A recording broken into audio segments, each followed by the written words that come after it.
末世降临，你意外获得100倍增幅系统，从此开启自己的撩妹人生。上一世你被女友背叛，流落街头，最后郁郁而终。重生后你绝对要报上一世仇。末世降临系统响起，系统绑定成功，恭喜宿主获得100倍增幅系统，从此开启你的撩妹人生吧。你猛地从床上坐起来，浑身都被冷汗打湿了。我没事。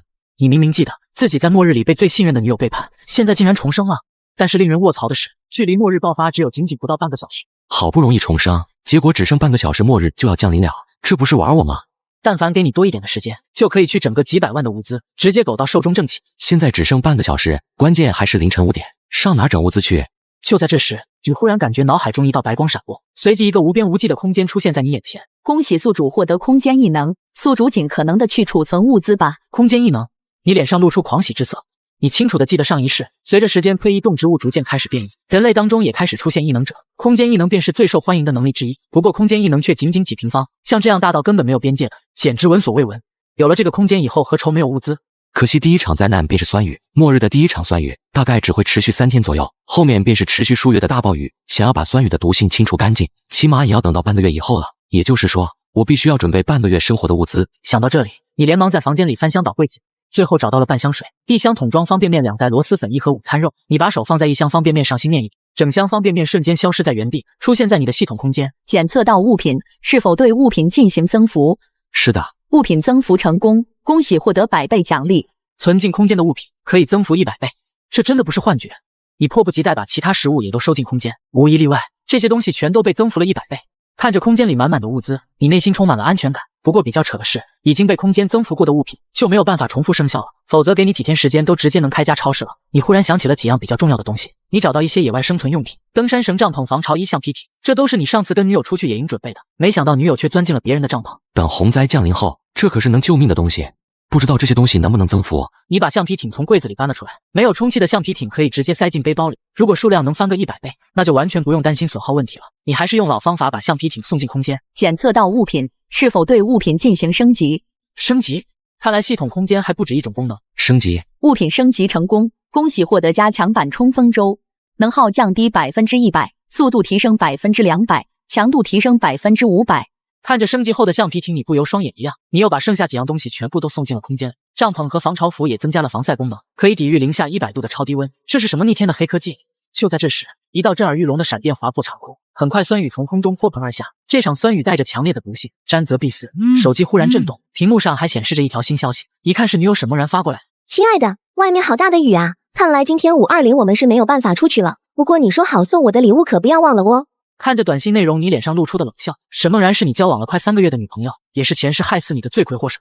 这个女人不仅是个心机婊，还是个十足的拜金女。没想到沈梦然又私底下勾搭了一个富二代，你3个月都没摸到手的女人，那个富二代只用了2天就上垒了。今天是520，你答应要送沈梦然一个 LV 的麻将包，谁知道末日突然降临，不过送不了 LV， 你倒是准备给沈梦然送另一份大礼。想到这里，你回了一条信息，我现在下去找你。沈梦然是阳光小区的租户，跟他的2个大学室友住在一起。昨天晚上你买了500多的新鲜食材给他送过去，前世他们都是靠着这些存货撑过了前面半个月，这一次你却不打算便宜他们。末世突然降临，你敲响女友姐妹花的房门，女友是和2个闺蜜合租的房子。没过多久，房门打开，沈梦然出现在你的眼前。看着眼前这个女人，你内心充满了杀意。上一世如果不是沈梦然，你在末世的3年不会像狗一样没有尊严的活着，这一世要把自己遭受的一切10倍奉还。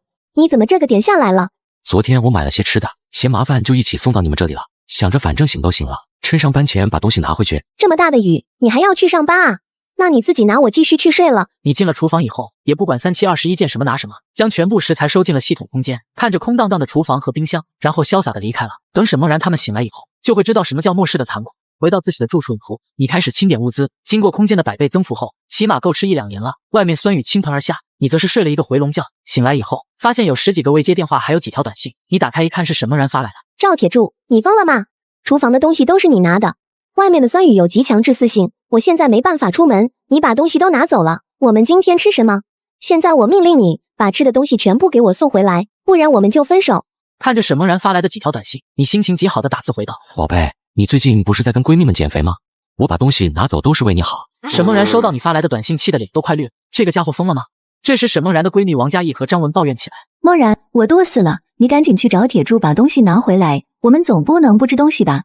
我看你这新男朋友也不怎么样，几百块都舍不得，你还指望他今天给你送 LV， 多半就找借口糊弄过去了。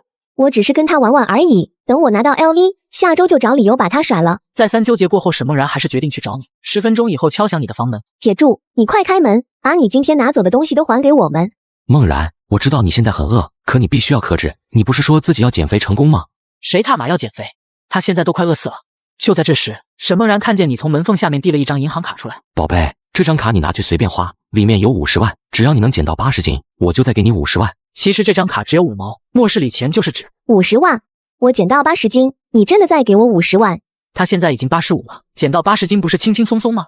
当然，我一直没有告诉你，其实我喜欢瘦的。果然，沈梦然听见这话，顿时跟打了鸡血一样。亲爱的，你放心吧，我绝对减到80斤，再美美的出现在你面前。说完，沈梦然就心满意足的离开了，根本忘了自己来时的目的。沈梦然高高兴兴的回到房间，看着他两手空空的回来，王嘉译和张文人都傻了。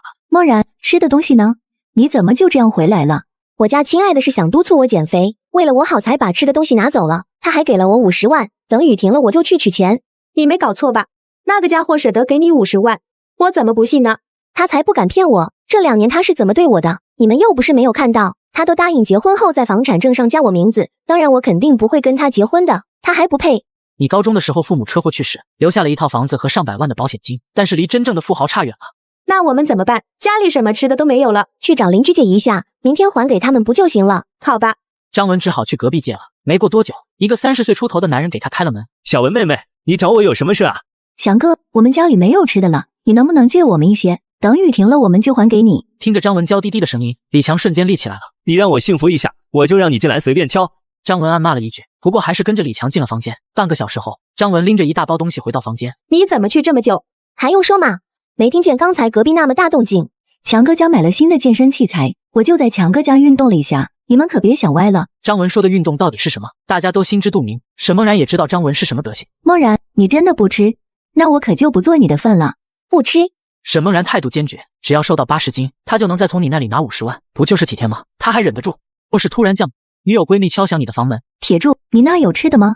有啊，但是我凭什么给你呢？只要你给我食物，我可以给你做事，什么事都可以。你是我女友的闺蜜啊，这么做不好吧？其实我很早就喜欢你了，只是暗示你很多次，你都没有发现而已。此刻你心中1万个草泥马奔腾而出，如果不是漠视你有物资，恐怕你在他心中连条狗都不如。让我考虑一下，你先走吧。张文走后，你的手机响了起来，你发现业主群有人在艾特自己。昨天晚上酸雨淹了1楼，侥幸逃出来的幸存者只能待在过道里，所以业主代表刘宏伟便主动站出来。现在1楼的住户都从屋子里搬出来了，家里有空房间的都该帮助一下邻居。你们想到刘宏伟还在群里指名道姓，直接艾特。台柱，我记得你家只住了1个人是吧？那就让吴大妈带孙子去你家住几天，老人家和小孩吃的都不多，伙食你也负责一下。艾特完你，刘宏伟又开始分配另外几位。大家虽然都不情愿，可刘宏伟家里有个当官的亲戚，没有人敢得罪。你看完群消息，却是直接把手机扔到了一边。前世你就是心软，把吴大妈和她孙子放了进来，结果谁知道这2个家伙就是白眼狼，丝毫没有感激不说，还嫌你家里装修简陋，重活一世怎么可能傻到再去当冤大头？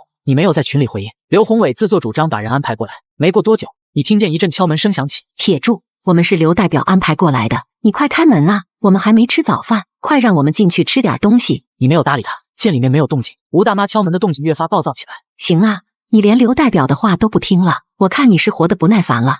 吴大妈立马跑去跟刘宏伟告状，刘宏伟就在业主群里再次艾特。台柱，你最好出来说清楚，不然等酸雨停了，以后有你好受的。你看完群里的记录，从网上找了一张狂躁症的诊断书，然后发在业主群里。刘代表，不是我不想放人进来，前几天我刚确诊了狂躁症，我不开门是为了你们好。你以为随便在网上找张图片就可以逃脱责任了？那你们可以来试试。你这话并不是为了故意吓唬人。现在如果有人强闯你的房间，你会毫不犹豫送对方去见阎王。看见你的发言，吴大妈顿时怂了。刘代表，我不想跟疯子住在一起，我记得你家只有2个人，要不我跟孙子来你家挤挤，你身为业主代表更应该以身作则。刘宏伟直接被吴大妈给干沉默了，他家里吃的也不多，怎么可能让吴大妈祖孙住进来？吴大妈还在群里不依不饶。刘代表，你赶紧表个态，我俩都快饿死了，要是我孙子饿出个好歹，我跟你没完。这大概就是用魔法打败魔法吧。吴大妈这种中年大妈，正好能把刘宏伟给克制的死死的。最后刘宏伟找借口，把他们安排在了你隔壁一户人家。不过你记得隔壁的租户是一个宅男，家里别说吃的，连锅碗瓢盆都没有。你就看这祖孙俩能撑几天。转眼来到了第3天下午，酸雨停了，阳光小区的业主群里此刻已经炸了锅。家里都快没吃的了，这日子要怎么过哟？趁现在不下酸雨，赶紧去买点吃的吧，后面水涨起来可就什么都捞不着了。而你这边也收到了沈梦然发来的消息。亲爱的，我这2天已经瘦了1斤多，可一直不吃东西也不是办法，你上次带走的东西要不给我们送下来吧？你不早说，我家里冰箱坏了，上次拿回来的东西我都吃不完，好多东西都放臭了，现在啥也不剩了。沈梦然看见你的回话，差点被气吐血。漠然，怎么样？他什么时候把东西送下来呀？他家冰箱坏了，肉和菜都臭了，我们要怎么吃？在沈梦然三人的意识里，这样的大雨肯定不会下太久。可就算如此，他们也不能喝西北风啊。要不你再去隔壁找李强借点儿。行，那我再去一趟。张文实在饿得顶不住，只好来到隔壁，再次敲响了李强家的房门。半分钟后，张文成功进到李强家里。强哥，能不能借点儿吃的？原本李强是不想借的，可看着张文，李强哪里还能忍得住？听着隔壁传来的动静，王佳义不由皱了皱眉。我们用这种方法换吃的，是不是不太好？这要传出去，我们803的名声可就毁了。张文他平时什么样，你又不是不清楚，他指不定还觉得享受呢。也是，想到张文的行事作风，王佳义也不再烦恼了。到了晚上，雨水已经淹到了2楼，2楼的住户也只能无奈搬了出来。刘宏伟再次呼吁大家接收2楼的难民，可这次却没有几个人上当了。你们都装备是吧？连我的安排都不听了。今天你们谁敢违抗我的安排，等雨停以后，我让你们全部去蹲耗子。刘宏伟当然不是因为心善才主动硬站出来张罗这些，他就是单纯想摆官架子。一个以考公为借口在家里啃老到30岁的人，能指望有什么出息？任凭刘宏伟在业主群里怎么叫嚣，也没有一个人搭理他。不是降临，你意外获得100倍增幅系统，从此开启自己的撩妹人生。上一世你被女友背叛，流落街头，最后郁郁而终。重生后你绝对要报上一世仇。随着暴雨倾盆而下，现在外面变成了一片汪洋大海。你准备好冲锋舟，按照一开始规划的路线直奔郊外而去。你的女友沈梦然和她闺蜜注意到了你。梦然，那不是铁柱吗？他竟然有冲锋舟。是啊，这下我们总算有吃的了。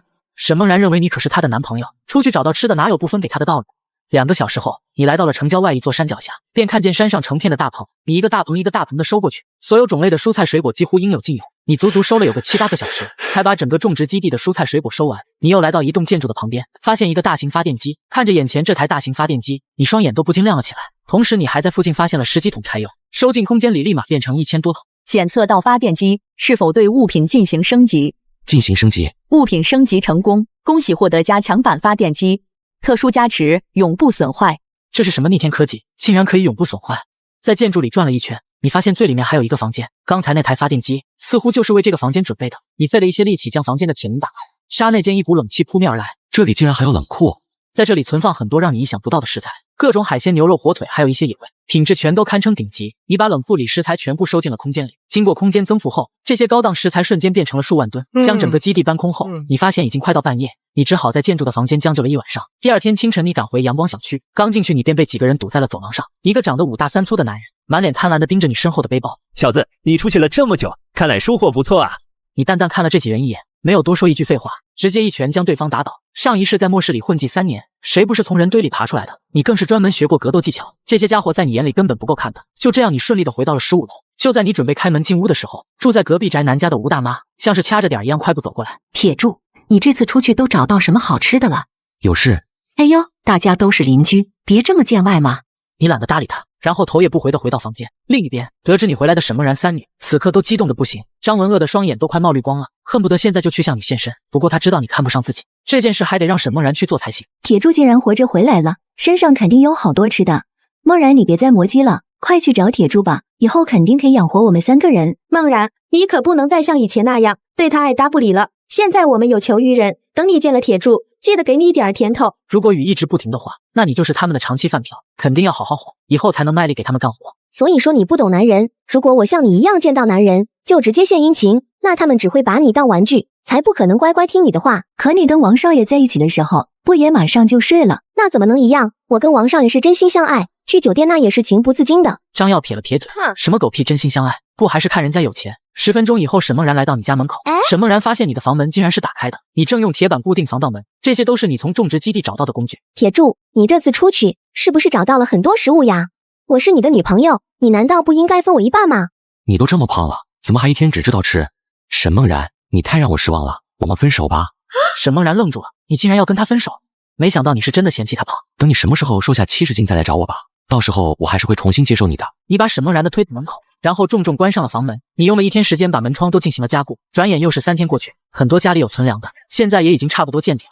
刘宏伟便把大家聚在一起，想要商量个对策出来。商量好以后，众人浩浩荡荡的来到了你家门口。铁柱，现在大家都很困难，你能不能把冲锋舟给大家用一段时间？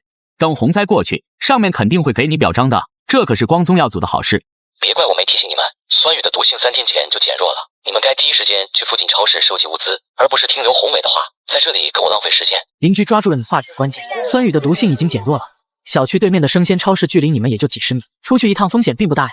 意识到这一点，跟着刘宏伟过来的那些人顿时一哄而散，只留下刘宏伟像小丑一样站在原地。一切看似都在往好的方向发展，若是降临，你意外获得系统加持，恭喜宿主获得100倍增幅系统，请开启你的末世之旅吧。正当你沉浸在系统降临的兴奋时，你却透过窗户发现，不远处的操场上有一个大型蜥蜴。你知道变异生物会出现，却没想到就在自家楼下。现在有一点你非常确定，那就是变异妖兽核心可以提升实力。你现在必须要弄到一颗核心做测试。前期的变异生物较弱，大多都会保留变异前的很多习性，再过不久寒潮就会降临，在极低的温度下，这只变异蜥蜴会失去行动，到时候正是你动手的最佳时机。你回到客厅，把空间里武器取出来，其中有你最常用的折叠刀。如果能有一件远程武器就好了。想到这里，你脑海中忽然浮现出一个复合弓。以前你出门的时候，发现对面的邻居肩上挎着复合弓，这武器就非常合适。不过在这样的环境下，大家都清楚武器的重要性，就算你用实物跟对方换，人家也不见得会卖给你，所以你必须得再等等。随着巨型蜥蜴的追，沈梦然三女也被迫搬离了8楼。变异蜥蜴只需要露个头，就能轻易的发现他们比其他人都要更危险。梦然怎么办？我们不会被困死在这里吧？我们要不去铁柱家吧？上次我看到他把门窗都用铁皮封起来了，里面肯定很安全。你怎么不早说啊？那我们现在就过去吧，他家里肯定不愁吃喝。决定好以后，沈梦然三女便结伴来到15楼。我不太想跟铁柱说话，你们两个跟他沟通吧。沈梦然依旧还是端着架子，不愿意放下身段去求你。王嘉义当即上前喊道：铁柱，你快开门，我们来你这里住一段时间。几位，不是我不想放你们进来，前2天我跟梦然已经分手了，你们跟我个大老爷们住一起不太合适。这有什么？我们不介意的。可是我介意啊。听见这话，王嘉义忽然回想起你跟沈梦然在一起3个月，2个人连小手都没有拉过。想到这里，王嘉义当即看向沈梦然说道：梦然，我们今天必须住进屋子，你就别闹脾气，赶紧跟铁柱和好吧。那我试试吧。沈梦然走到房门面前，磨蹭了一会儿才极不情愿地说道：铁柱，我们和好吧，只要你让我住你家，我可以跟你睡一个房间。这话暗示已经很明显，你怎么可能听不懂？如果你家房间不够，我们3个都住你房间也不是不可以，到时候你想做什么就做什么。这个张文还是一如既往的生猛，看着门外的3个女人，你忽然有了一个主意。其实我也很想让你们进来，可你们也知道现在物资有多紧缺，我这里的东西只够再养活1个人，要不你们先商量商量，看谁进来合适。你很清楚，沈梦然3女不过是塑料姐妹花，与其现在拒绝她们，不如再看一场好戏。听见你的话，最先炸毛的就是沈梦然。你是什么意思？我才是你女朋友，你让我进去就行了，还管他们2个干嘛？我们都是朋友，梦然你怎么能这么小气，只顾自己呢？梦然，你这话就有些过分了。就像你说的，你跟铁柱已经分手，我们凭什么就要排到你后面？他们这么多年的朋友，沈梦然却只顾自己，这也太自私，太不是东西了。我跟铁柱分手只是暂时的，你们住进去那像什么话？此刻只见走廊尽头的窗户上，一颗硕大的脑袋正趴在那里直勾勾地盯着他们。沈梦然3女顿时发出惊恐的尖叫。王嘉义离得最近，直接被蜥蜴舌头拉走了。这一切都发生得太突然，沈梦然和张文都被吓傻了，赶紧跑进了楼道。看见这一幕，你摇了摇头，你还以为能一锅端吗？你关掉监控，懒得再关心外面的事情。接下来你只需要等待寒潮降临。很快3天过去了，大多都是被逼到走投无路。你想着对面邻居的复合弓，知道自己再不出手可能就没有机会了。想到这里，你不再犹豫，直接用手机打开通话功能。美女，要不要跟我做个交易？接到你的电话，苏雨飞有点诧异。你想做什么交易？你也看到了外面有多危险，我可以给你一些吃的，你拿复合弓和剑跟我交换。真的？你能给我多少？我最多只能拿出1箱泡面，如果你愿意交换，就把复合弓放在门口，我再把吃的给你送出去。原本你还以为苏雨飞会考虑一会儿，谁知道苏雨飞想也不想直接同意了。交易完成，拿到复合弓的你迫不及待把东西全部收进空间里，剑筒里的30支箭增幅成了3000支。复合弓升级成功，恭喜获得加强版复合弓，穿透力提升10倍，15米以内自动瞄准要害。看着加强版复合弓的介绍，你整个人都精神了起来。第2天你睁开眼睛，第一感觉就是温度变低了。寒潮终于来了吗？不知道那只蜥蜴怎么样了？你透过窗户看到蜥蜴还在小区游荡，这下你就放心了。寒潮刚降临，变异蜥蜴还没有冬眠，看来为了保险起见，还得再等个几天。演了10年的女友，却因为没有穿你喜欢的黑丝，被你直接当场说分手。重生末世，你不仅拥有先知先觉，反手握100倍增幅系统。正当你在整理系统内增幅的黑丝时，忽然听见大门的方向传来响声，你当即打开监控看了一眼，结果发现2个人正在撬你家的锁。原来都是小区业主代表刘宏伟使坏。此刻刘宏伟正在旁边催促开锁的人。怎么还没好？你到底行不行？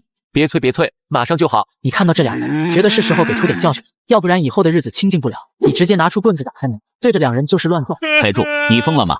我们只不过是想找你拿点吃的，你竟然打人！你撬门难道不该挨打吗？谁叫你这么自私，家里有食物也不拿出来救济邻居，我们这样做那都是你逼的。你没有搭理他，直接拿着棍子将2人直接打倒。早在楼下等着的沈梦然看见刘宏伟等人回来，主动过来。原来你前女友沈梦然为了白嫖物资，选择跟了业主代表刘宏伟。怎么样？你们拿到吃的没有？别提了，那家伙就是个疯子。你是不知道那个家伙有多恐怖，出门见人就打。我们还是另外想办法吧。哪有这么夸张？就算他打你们，你们也不应该退缩啊！你们要是跟他拼命，再怎么也能抢些吃的回来。沈梦然，你是站着说话不腰疼是吧？怎么就你的命是命，我们的命就不是命了？你如果有能耐自己去啊！几个人看着沈梦然都不愿意搭理他。寒潮降临让所有人都陷入绝望。今天已经是降温的第3天，外面早就是一片冰天雪地，你也该去外面走动走动。你穿上防寒服，背上复合弓出去，绕着阳光小区转了几圈，发现了变异蜥蜴的踪迹。变异蜥蜴趴在地上一动不动，你在原地观察了一会儿，确定变异蜥蜴没有丝毫动静。你拉开弓弦后，甚至都没有怎么瞄准，直接便松开了右。变异蜥蜴身体猛地一颤抖，当场嘎了，头顶出现一颗晶石。晶石到手了，现在是时候验证能量核心是不是对你也有用。检测到一阶能量核心，可以选择吸收或融合，吸收后可以获取新能力，融合则可以提升特定物品的能力。你最终选择了吸收，增强自身的实力。一阶能量核心已吸收，恭喜获得新技能空间切割，可切碎3米以内的物体，不受任何规则材质状态限制。这也太作弊了，真遇到高阶变异生物，3米也就一瞬间的事儿，你感觉自己已经无敌了。检测到一阶变异蜥蜴，是否分解？分解。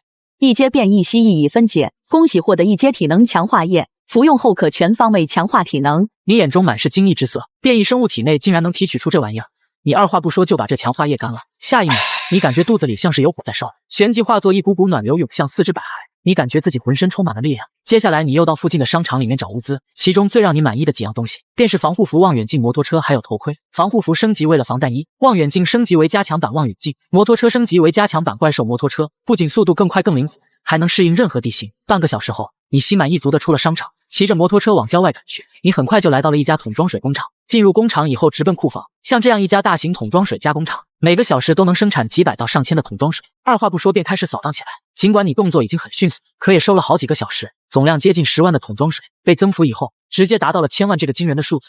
你天天拿矿泉水泡澡都用不完，唯独比较麻烦的是，这些水都被冻成了冰坨子，每次使用还得提前化冻。从桶装水工厂里出来，你骑上摩托车在附近转了转，结果在路过拐角的时候，忽然发现小区里面停着一辆房车，而且还是超级豪华版的大型房车。检测到房车，是否对物品进行升级？进行升级。物品升级成功，恭喜获得超级基地车，特殊加持，绝对领域，在超级基地车内永远不会受到伤害。看着房车升级后的效果，你眼珠子都快瞪出来，这不比你那小破房子安全多了。这辆超级基地车充满科技感，走进基地车内部，里面所有的东西应有尽有，厨房、卫生间、卧室一应俱全，一些隐藏的功能和细节更是把生活方方面面都考虑了进去。最让你满意的是车内的永久恒温系统，舒服的让人根本舍不得离开。你熟悉了一下房车的功能，便把房车重新收回了空间里，回到小区，重生末世。醒来的第一件事就是提刀出门，去解决上一世背叛你的女友沈梦然。可是你到达房门口的时候，却意外听到房间内的对话。居室外面城外有避难所，只要到了避难所，到时候我们不仅不用再饿肚子，还有军队保护我们。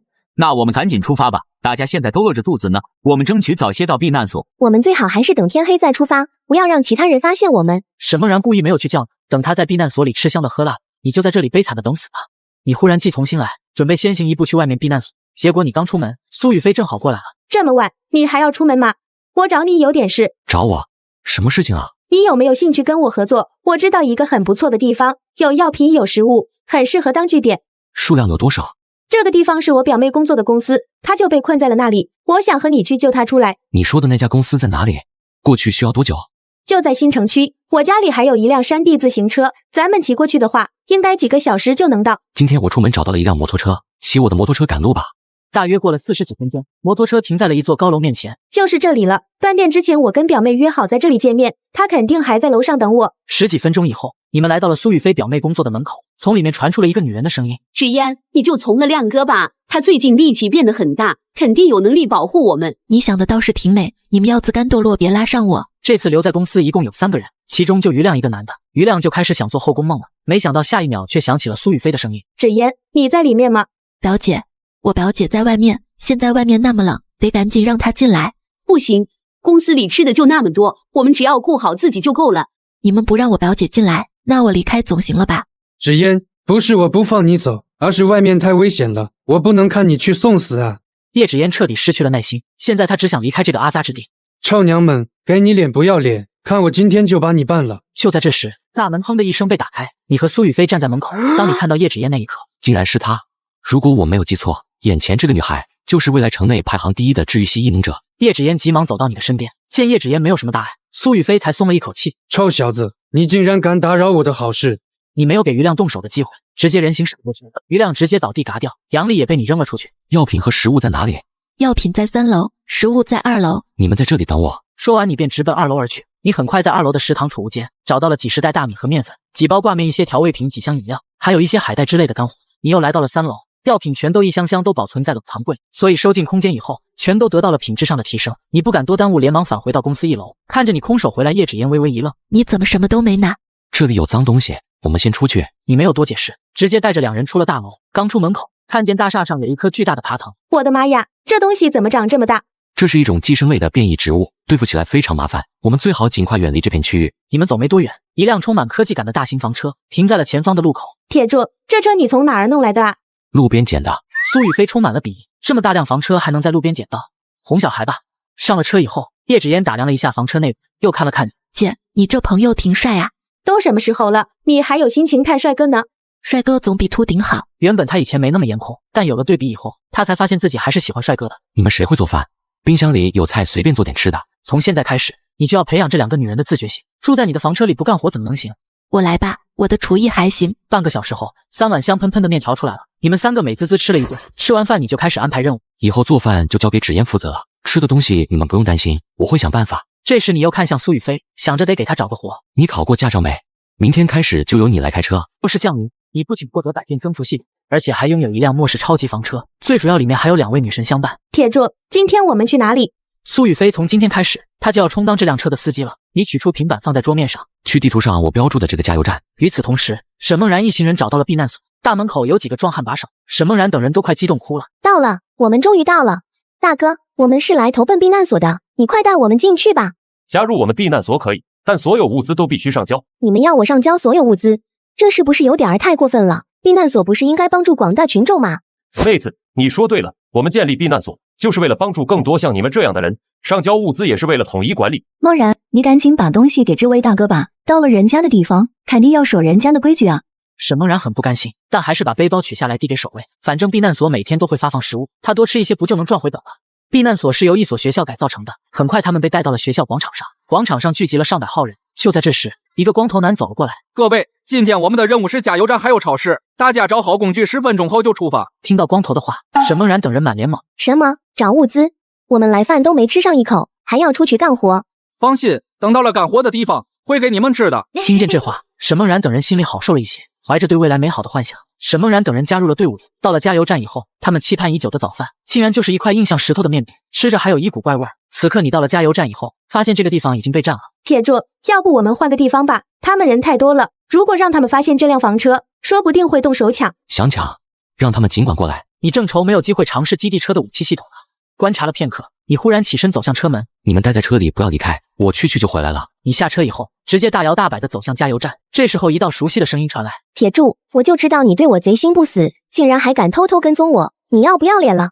原来是沈梦然看到你，还以为你是跟着他来的。听见动静，沈梦然的新舔狗刘宏伟连忙冲到沈梦然身边。梦然，出什么事了？他跟踪我们。正在这时候，光头带着几个人过来了。都给我老实点，进去20个人，把便利店的物资全部运回去。早就混在人群里的你，立马自告奋勇的上前，第一个走进了便利店。你通过便利店后方的铁门，自己悄悄进入了加油站的地下室。地下室里一共有3个大型储油罐，把这3个储油罐收进了空间里，只是一个眨眼的功夫，3个储油罐瞬间就变成了300个储油罐，100倍增幅从不让人失望。你没有在地下室逗留，第一时间返回了地面。你装了一些自己喜欢吃的零食，然后拎着大包小包走出去。门口有人在做登记，记录物资的种类和数量。叫什么名字？哪个地方来的？我叫刘宏伟，今早刚从阳光小区来的。出去后等到周围没什么人了，直接把物资收进空间，重新回到了基地车。铁柱，前面情况怎么样了？是个避难所，在组织人搬物资。刘宏伟他们也是要去避难所，不会就是同一个吧？就是同一个。你要是感兴趣的话，也可以去加入避难所，他们那里人挺多的。我就不去了，反正都要出去找物资，我们自己干也是一样的。晚上沈梦然等人回到避难所，本来以为今天能吃顿好的，谁知道晚饭发到手里，还是白天那种又酸又硬的面饼。太过分了，我们辛辛苦苦忙了一整天，竟然就给我们吃这个。就在这时，光头男忽然来到他们面前。你们谁是刘宏伟啊？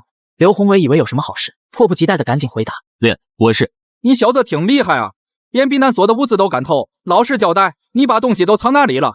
刘宏伟整个人都懵了，这跟他想的完全不一样啊！他什么时候偷避难所的物资了？今天清理便利店的时候，你带走了大概60斤的物资，这白纸黑字都登记着呢，你还想耍赖？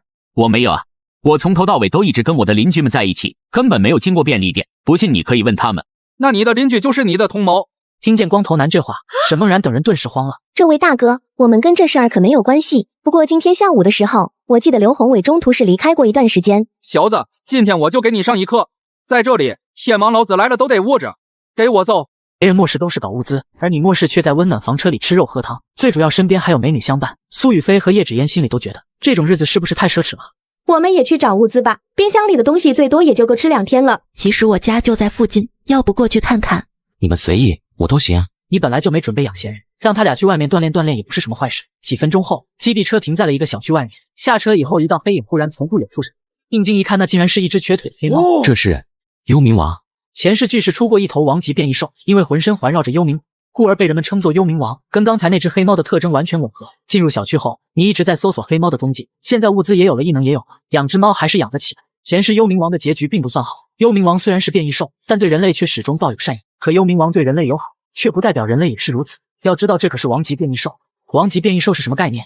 所以未来城借着幽冥王对人类的善意，把他诱骗到早就设置好的陷阱，然后残忍杀害。而幽冥王的能量核心则被未来城的第一强者吸收。到了叶芷嫣家里，发现门早就被人撬过。就在这时，隔壁一个女人走了过来。芷嫣妹子，你竟然活着回来了！楼下那辆车是你们的吧？房车不是我们的，你别问了。你们房车那么大，能不能让我也住进去？不能。这时候，一只黑猫走过来，你直接将黑猫抱入怀中。这不是煤球吗？煤球是小区里的流浪猫，它以前还喂过一段时间，没想到这么长时间煤球竟然还活着。这是我养的猫，你们不能随便带走。除非你们让我住上那辆房车。听见女人的话，黑猫瞬间炸毛了，那凶狠的模样把女人被吓得后退了2步。煤球明明是小区的流浪猫，什么时候变成你的猫了？我前段时间收养的不行啊！别怪我没有提醒你，你想住我的房车，现在下去还来得及。女人有些没反应过来，她冲到窗边看了一眼，只见楼下已经有7、8号人围住了房车，他们砸门的砸门，砸穿的砸窗。完了，房车不会被他们抢走吧？你没有说话，直接取出复合弓一顿操作，转眼地面就倒了4、5个人。剩下的人反应过来，都纷纷找地方躲了起来。没过多久，你3人从小区里走了出来。是不是少了2句？你刚才一共射出了5箭，每一箭都射中了敌人要害。按理来说这里应该也有5句才对，可为什么只有3句了？突然一个巨人出现在你们面前，没想到在这里竟然能遇到暴食者。暴食者并不是变异兽，而是人类在极端饥饿的情况下激发出来的一种异能。你直接人形闪过，暴食者直接倒地。检测到一阶能量核心，请选择吸收或融合。你毫不犹豫地选择了吸收，没有特意避开苏雨飞和叶芷嫣。一阶能量核心已吸收，目前升级进度 10%， 空间切割攻击范围提升 0.1 米。升级进度才 10%， 照这个速度想成为2阶异能者，起码还要9颗1阶能量核心，这得到猴年马月去了。你回到房车上，发现叶芷嫣和苏雨飞都规规矩矩站在客厅里，幽冥王也老老实实坐在客厅地板上，像是在等待你发号施令。短短几分钟时间，苏雨飞和叶芷嫣对你的态度可谓是发生了翻天覆地的变化。刚才你表现出来的实力，让苏雨飞和叶芷嫣都认清了一件事情，那就是他们只有依附你，才能在末世更好的活下去。刚才你们应该看到了，其实我也是异能者。那你的异能是什么？空间。我也有异能，为什么我没有你那么厉害啊？树叶有专攻，你的异能是治疗，攻击方面自然就弱一些。你伸手把地上的煤球递给他，叶芷嫣把煤球接了过去，然后把手放在他后腿的位置。大约过了10几秒，一道绿光从叶子嫣手心里冒了出来，足足持续了5分钟，煤球的断腿才彻底痊愈。叶芷嫣难以掩饰的兴奋之色，原来他真的有异能，你没有骗他。你从空间取出新鲜的食材，冲进冰箱，又把之前在加油站顺走的零食取了一些出来，放在客厅的茶几上，便自己回到了卧室。苏雨飞和叶芷嫣都快幸福的晕过去了。以后谁要是能嫁给铁柱大哥，那不得幸福死了。干嘛要便宜别人？我们可以自己上，就是不知道大哥能不能受得了。不是最可怕的是什么？那就是人心。接下来你就遇到了一幕农夫与蛇的故事。正当你与2位女神在房车内你侬我侬时，房车外有人敲响了车窗，听到有人敲门，你们3个人一起下车了。来的正是一个叫小雅的姑娘。芷嫣姐，求求你给我一点吃的吧，我爸妈快要饿死了。叶芷嫣认识这个女孩，她的父母曾经帮助过叶芷嫣。小雅也是我的邻居，有次我摔伤了腿，是小雅爸妈送我去的医院。说到这里，叶芷嫣有些犹豫地看向大哥，我可以给他一点吃的吗？你没有什么意见，拿出2盒巧克力，1包士力架，这些都是可以保命的东西。小雅，我只能给你这么多了，你快拿去给叔叔阿姨吃吧。芷嫣姐，能让我上去坐一会儿吗？我双腿快冻得没有知觉了。听见这话，叶芷嫣眉头皱了起来。小雅的父母都快饿死了，现在好不容易得到食物，难道她不应该赶紧去救叔叔阿姨吗？这是正常人该有的表现吗？芷嫣姐，你不会这么简单的要求都不答应我吧？你怎么可以这么没有良心？小雅，对不起，叔叔阿姨的恩情，我只有来世再报了。叶芷嫣并不是傻子，你们3个转身就上了房车。小雅看到你们不带她，直接暴怒。叶芷嫣，你太不是东西了，你就是个白眼了。我爸妈当初就不该救你。小雅在外面拍了半天窗户，见里面始终没有动静，气得脸都青了。这时候冲出来10几道人影。臭丫头，你怎么这么没用？这么半天都搞不定。他们根本不上当，我看不如把车胎扎了，大不了后面再补上。对呀，抄家伙，给我把这辆车的轮胎废了。看着周围突然冲出来这么多人，正准备去开车的苏雨飞被吓了一跳。糟了，他们好像要扎车胎。不用管他们，你去开车。苏雨飞回过神，连忙走向驾驶室，启动了房车。引擎启动的声音传来，男人拿出破胎钉撒在地上，他还不信搞不定几个轮胎。然而下一秒，中年人就被打脸了。只见房车飞驰而出，从破胎钉上压过去，根本没有任何停顿。整整1箱的破胎钉，坦克开过去也得被扎成刺猬吧。可看着远去的房车，中年人除了无能狂怒，却别无他法。房车刚开出去不到2、3公里，苏雨飞忽然一个猛刹车，看着眼前的场景，浑身发凉。铁柱大哥，你快来看！仔细一看才发现，那竟然是一群飞鸟大小的蚊子，它们的爪子十分尖利，数量实在是太庞大了。天啦，怎么会有这么多大蚊子？现在可是冬天啊，怎么办？我们现在绕路还来不来得及？不用绕路，你们都去卧室里躲着，听到任何动静都不要出来，否则后果自负。你正愁没有地方刷能量核心，这不机会就来了。你直接拿出战刀下车了。大约过了10几分钟，房车前已经堆积了大量蚊子尸体。就在这时，一只7、80公分的巨型蚊虫过来，发现你以后展开了猛烈的攻击。你总算舍得出来了，看你往哪里跑！你直接一跃而起，紧接着释放出切割，结束了巨型蚊虫的生命。有绝对领域保护，刷怪就是这么简单。第1颗能量核心也轻松到手。就这样，你砍了整整1天的蚊子，体力也已经到了极限，总共收集到了18颗能量核心，完全足够升到2阶。回到车上以后，叶芷嫣只做了3碗葱油面，再每人煎了1个荷包蛋。吃完晚饭，你把苏雨飞和叶芷嫣都叫到跟前。今天除了收获的18颗能量核心，大量蚊子也带来了不少1阶体能强化液，粗略看来起码有4、5升的样子。你取出3只碗，每个碗里都倒上了一些。这是什么？好香啊！可以强化体能的，以后每天1碗必须喝完。听你这么说，苏雨飞和叶芷嫣都是欣喜万分，两人将碗里的体能强化液一饮而尽，剩下1碗则是留给小煤球了。你回到卧室以后，把18颗1阶能量核心取出来。1阶能量核心已吸收，目前升级进度20%。吸收到第9颗的时候，升级进度便来到了100%，空间切割的攻击范围也增加到了4米。现在你距离2阶只剩下1线之隔。可当你准备一举突破2阶的时候，空间却出现了新的提示：吸收1阶能量核心，很大概率会造成进阶失败，是否继续吸收？这时候你忽然想起来，现在想要突破到2阶，就必须得吸收2阶的能量核心。算了，还是先去把超市的物资搞到手，再考虑2阶核心的问题。第2天，苏雨飞把房开到了你指定的地点，看了一下超市那边的情况，外面竟然空无一人。短短2天时间，避难所不至于就把超市挖空了吧？你越想越不对，还是决定亲自过去看一眼。你们在车上等我。你直接进入超市开始扫荡，一箱箱堆积如山的物资全部被收进空间，并且瞬间完成增幅。1个小时以后，你手都收软了，才将最后一个纸箱收进了空间里。这下空间里的国货种类总算是齐全了。结果当你准备离开的时候，便看见几道身影从冰道里走出来，其中一人你还觉得有点眼熟。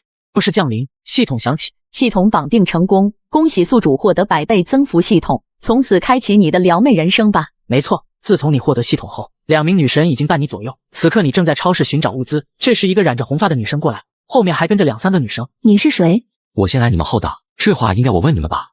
我们只是想进去拿些吃的，也可以让我们进去吗？你们随意。红发女生咽了咽口水，带着人缓缓地朝仓库移动。正当这时，你突然叫住了他们。等等，你是不是叫徐颖？你怎么知道？我们认识吗？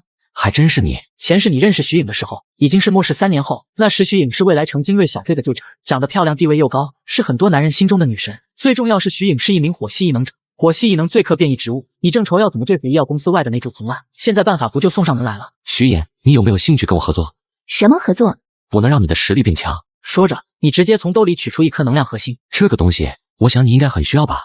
徐颖已经觉醒了异能，只要是异能者，就不可能对能量核心没有反应。看见你手里的东西，徐颖双眼都亮了起来。你想跟我做什么交易？不麻烦，你跟我去个地方，然后放把火就行了。你决定先把徐颖拐过来再说，反正手里还有9颗能量核心。现在徐颖搞不定那株2阶变异藤蔓，让他吸收几颗核心说不定就可以了，但前提是徐颖愿意跟你走才行。我得去跟我朋友商量一下。我劝你不要跟他们商量，你直接告诉他们你的决定，毕竟是他们需要仰仗你的保护。徐颖纠结地咬了咬下唇，其实他觉得你这话挺有道理，他那些同学的思维不见得能跟上外面的变化。犹豫了一会儿，徐颖终于下定决心。你等我一下。几个人商量了10分钟以后，徐颖对你开口说道：你要去的地方是哪里？我们这就出发吧，不过最好不要太远，我们的小货车里的油不多，顶多只能再开几10公里。没事，我的车就在附近，上去再说吧。等几人走出商店，看到你的车，几个人惊呆了。原本戴眼镜的女生还颇有怨言，看见这辆房车后，她瞬间改变了之前的态度。帅哥，你这辆房车这么大，我们住进去应该也可以吧？不好意思啊，已经住满了，今天很晚了，先休息吧，明天我们一块过去。徐颖，你这找的是什么人啊？竟然把我们一群女孩子关在外面。我们只是合作关系，人家没有必要管我们的衣食住行。先去车厢里吧，今晚可能又要降温了。徐颖转身爬上了小货车，如今他们有食物，有遮风挡雨的地方，还有什么不满意的？晚饭徐颖等人难得饱餐了一顿，吃完晚饭后，你把徐颖单独叫到你的房车。你的异能现在攻击距离有多远？大概5、6米吧。其实我有点好奇，你怎么知道我有异能？异能怎么了？我们这里有3个异能者。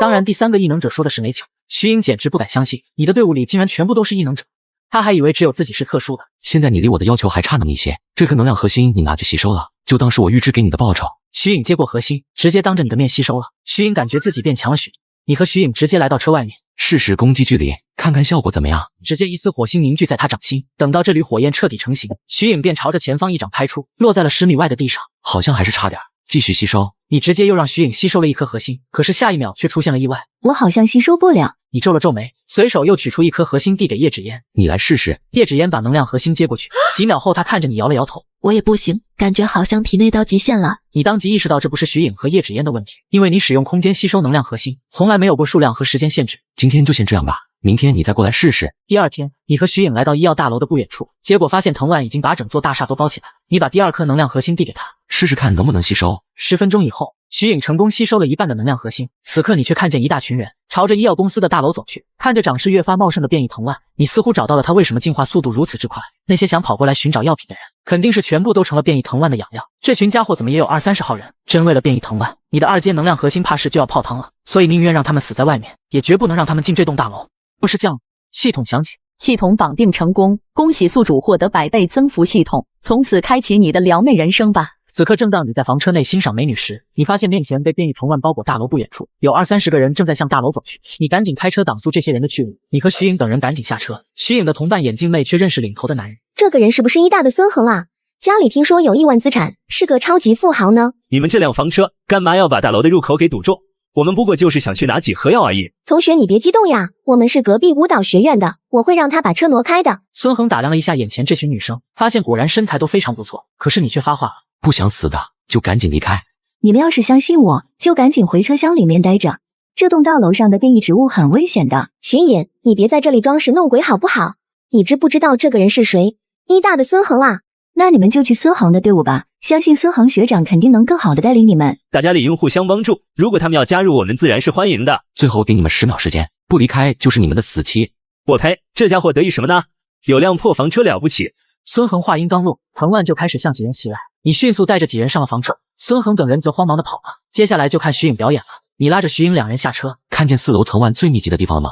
放把火把它烧了。徐颖使用异能凝聚的火焰，比普通火焰温度起码高出10倍，再加上火系异能天生克制变异植物，这个变异藤蔓只能徐颖才能解决。我会尽力的。徐颖深吸了一口气，在掌心凝聚出一丝火焰，他调整好距离和角度，才将掌心中的火焰扔了。3个小时以后，等到火焰彻底熄灭，你重新返回现场，找到了一颗2阶能量核心。检测到2阶能核心，请选择吸收或融合。吸收。2阶核心已吸收，等级提升成功，恭喜获得新技能空间跳跃。可以瞬间移动至10米内的任何位置。又有新技能了。正常6阶以上的异能者才能掌握2种以上的技能，可放到你这里，似乎每升1级就能获得一个新技能。半个小时后，你重新回到房车里，你直接看向徐颖。现在你是怎么打算的？有没有兴趣跟着我混？我可以包你衣食住行，但以后获取的能量核心由我来分配，你不能有任何意见。你是很看好徐颖的，前世能坐上未来城精锐队长的位置，绝非等闲之辈。我愿意。不过你还有2个朋友，想要带上他们，你就得继续住后面的货车。他们想要获取食物，也得靠劳动来换，你看有问题吗？没问题，我会负责安排好他们。你当着徐颖的面，从空间里取出了一些生活用品，甚至取出一台小型发电机，装在后面的小货车上。既然加入了你的队伍，物资方面就肯定不会亏待。大哥，你等我一小会儿，我先把东西搬回去。徐颖先把发电机搬了回去，然后跟夏青和周丽2姐妹说明了情况。这天，你正躺在沙发上，享受苏雨飞和叶芷嫣的按摩。大哥，我们接下来要去哪里啊？我们先去 G 市旁边的桃源村，到那边看看什么情况。桃源村是一个种满桃树的圣地，你之所以要去桃源村，是因为桃源村有一棵桃树出现了变异。这棵变异桃树结的果实能让人随机获得3种基础异能之一，分别是力量、速度、感知。可就在你们快要出城的时候，房车忽然停了下来，冲出来一群手持武器的人，领头的正是之前在加油站的那个光头。车上的人，现在我正式通知你们，这辆车被我们避难所征收了，给你们5分钟时间，赶紧收拾好东西下来。你看了一下外面的人数，大概有40-50号人，看来这几天避难所又新增了不少成员。大哥，怎么办？当他们不存在就行了，直接开过去就行。苏雨飞点了点头，然后采下了油米。只见他们费尽千辛万苦设置的路障，全都莫名其妙的消失了。原来是被你的空间切割技能解决了。傍晚前，基地车顺利抵达了桃源村。到了桃源村以后，你让苏雨飞在附近转了转，想要在这么多桃树里找到变异的那一颗，也不是什么小的工作量。今天先休息一晚吧，明天早上开始干活。然而当夜幕降临后，你发现不远处一座山上竟然隐隐有灯光传出来。你意识到桃源村还有幸存者，不是降临，寒潮来袭。正当你带着美女驾车行驶时，有个老人带着几人拦住了你的车。你赶紧下车查看。小兄弟，你们是从城里来的吧？外面情况怎么样了？跟这里情况差不多。小兄弟，我看你们能从城里出来，应该也是挺有实力的。我们桃源村最近有些特产，不知道你有没有兴趣购买？你一听土特产，瞬间来了兴趣。老者忽然从怀里取出一颗桃子，看见这颗桃子，你瞳孔微微一缩，这是变异桃树的果实。这果子可是好东西，是一颗能顶好几天了，而且力气也会变大。不过我们只收食物，价格可能也不便宜。小兄弟可以想好了再做决定。你这次来可不单单是为了科普，既然对方想做生意，那就先走正常流程吧。听上去是挺神奇，不过我要怎么保证你的话是真是假？只要小兄弟给得起价，你们可以当场试吃。经过双方的议价，最后定在200斤粮食一颗。老者当即把桃子递了过去。小兄弟，你试试桃子的效果吧，要是跟我说的不一样，我就把粮食都还你。等我几分钟。你拿到桃子后，重新回到房间内，直接收进了空间里。物品升级成功，恭喜获得加强版变异灵桃。服用后可随机获得异能，基础异能概率为 90%， 元素异能概率为 8%， 特殊异能概率为 2%。虽然只有 8% 和 2%， 但有跟没有那可是天壤之别的差距。确认了灵桃的真假后，你打开车门走出去。我刚才试过了，东西没有问题。你们还有更多的果子吗？还有3颗，不过你能拿得出这么多粮食吗？我要先看货，粮食我会想办法给你凑齐。没问题呀，那是我给你送过来，还是你跟我走一趟？那我跟你走一趟吧。你就等着老者这句话。就这样，你带着徐颖来到了老者家，老者带着你们来到了后面的院子。你见到了那棵被评为天级的变异桃树，不过枝干都是光秃的，上面只挂着3个拳头大小的果实。这1个多月来，我们是靠这棵桃树活下来的，不过吃了1个月桃子实在是腻得慌，想想还不如拿来换点粮食。这么珍贵的灵桃，老者一家人竟然拿来当饭吃，还吃了1个月，简直暴殄天物啊！我看这棵桃树也挺有意思的，连带着3颗果子卖给我，我给你600斤粮食，外加20箱压缩饼干。不行，这棵桃树我不能卖，万一它以后再结果，我还能去外面换东西，到时候肯定能换到更多食物。你确定？这树明显已经快要枯萎了，还能不能开花结果我不好说，但外面要是继续降温，这棵桃树怕是撑不了太久。像变异桃树这种植物，想要结出果实就必须有能量提供，显然老者一家是做不到的。最后老者一拍大腿换。半个小时后，你扛着一棵桃树回到基地车里，看了看房车内部空间，现在没有地方种变异桃树了，那要怎么给变异桃树补充能量呢？这时候你忽然灵光一闪，想起了把能量核心收进空间的时候，每次都有2个选择，吸收或者融合。如果把能量核心跟变异桃树融合会怎样？你立马取出1颗能量核心，将手里这颗能量核心重新收回空间。检测到一阶核心，请选择吸收或融合。融合。请选择需要融合的物品。你脑海中浮现出了空间中的大量物资，直接选中了放在角落里的变异桃树。10分钟以后融合完成，只见原本枝条发黑的变异桃树已经恢复了通体碧绿的状态。最重要的是，变异桃树的一根枝头上竟然开出了一个小花苞。成功了，这个方法果然可行。现在你手里已经有4颗灵桃，自己1颗，叶芷嫣1颗，苏雨飞1颗，徐颖1颗。接下来该来试试我的手气了。你取出1颗变异灵桃，2、3口把灵桃吃完，静静等待着身体的变化。大概10几分钟后，灵桃的能量就彻底被身体吸收。与此同时，一道声音出现在脑海：检测到新异能，精神虚弱，是否对异能进行升级？听见这道提示，你整个人都是一震，这是什么运气？抽到了 2% 概率的特殊异能升级，精神虚弱升级成功，恭喜获得新异能精神污染。可以让敌人看见内心深处最恐惧的事物，并且放大情绪，持续30秒，短时间内无法重复施展。反正只有30秒，要不找人来试试？你目光落在了叶芷嫣身上，然后笑着冲她招了招手。芷嫣，你过来，我给你看个好玩的东西。大哥，什么好玩的东西啊？你没有回答，直接给叶芷嫣施加了一个精神污染。下一秒，叶芷嫣忽然尖叫起来，满脸惊恐地看着你，就像是看到了什么怪物。30秒以后，她才好转起来。大哥，你刚才对我做什么了？做了个小测试，你刚才看到什么了？我看到大哥变成了一条狗，还长着好几个脑袋，差点吓死我了。狗？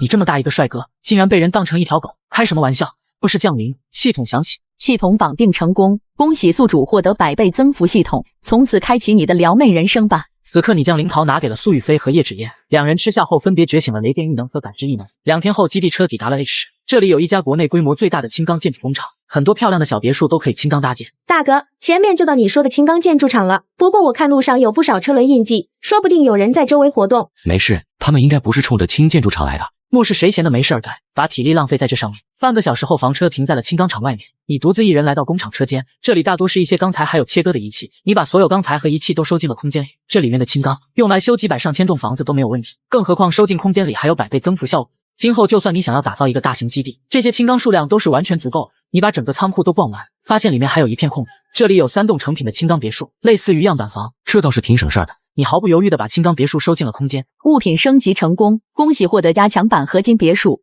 内部新增回温系统，新增净水系统，新增电力系统。将整个厂房搜刮一空后，你正准备原路返回，却看见苏雨飞快步跑过来。铁柱哥，外面的情况不太对，你快出去看看吧。你发现外面的天色不知道什么时候已经变成黑压压的，这个时间点怎么会出现龙卷？现在看来只用先找个地方躲一躲。铁柱哥，我们要不进厂房里面，等到龙卷风过去了再出来吧？不行，厂房内部空间太大，我们必须找个地下室，把周围都加固一遍才算彻底保险。你很清楚这种规模龙卷风的威力，龙卷风从巨石过来最多也就几个小时，你们必须要在几个小时内找到合适的地下室再进行加固。你当即取出手机查看起周围的地图，然后找到了一处地点，你把标记发到基地车上，马上出发去我标记的这个别墅区。用了几分钟时间，基地车便开到了别墅区外。你和苏雨飞等人走进了别墅区内，可让你没有想到的是，这里竟然已经有人占领了。你们是什么人？这里是希望城的地盘，外人不得入内。各位别误会，我是看 G 市那边的龙卷风过来了，所以想找个能避风的地方躲躲。当然，我肯定会给报酬的。你打算先礼后兵？这个别墅区显然是统一管理，使用武力你也能抢过来，但太浪费时间。巡逻的人意识到情况不妙，急忙跑过去通知管事的人。没过多久，一个青年从别墅里走出来，在他身边还跟着一男一女2人。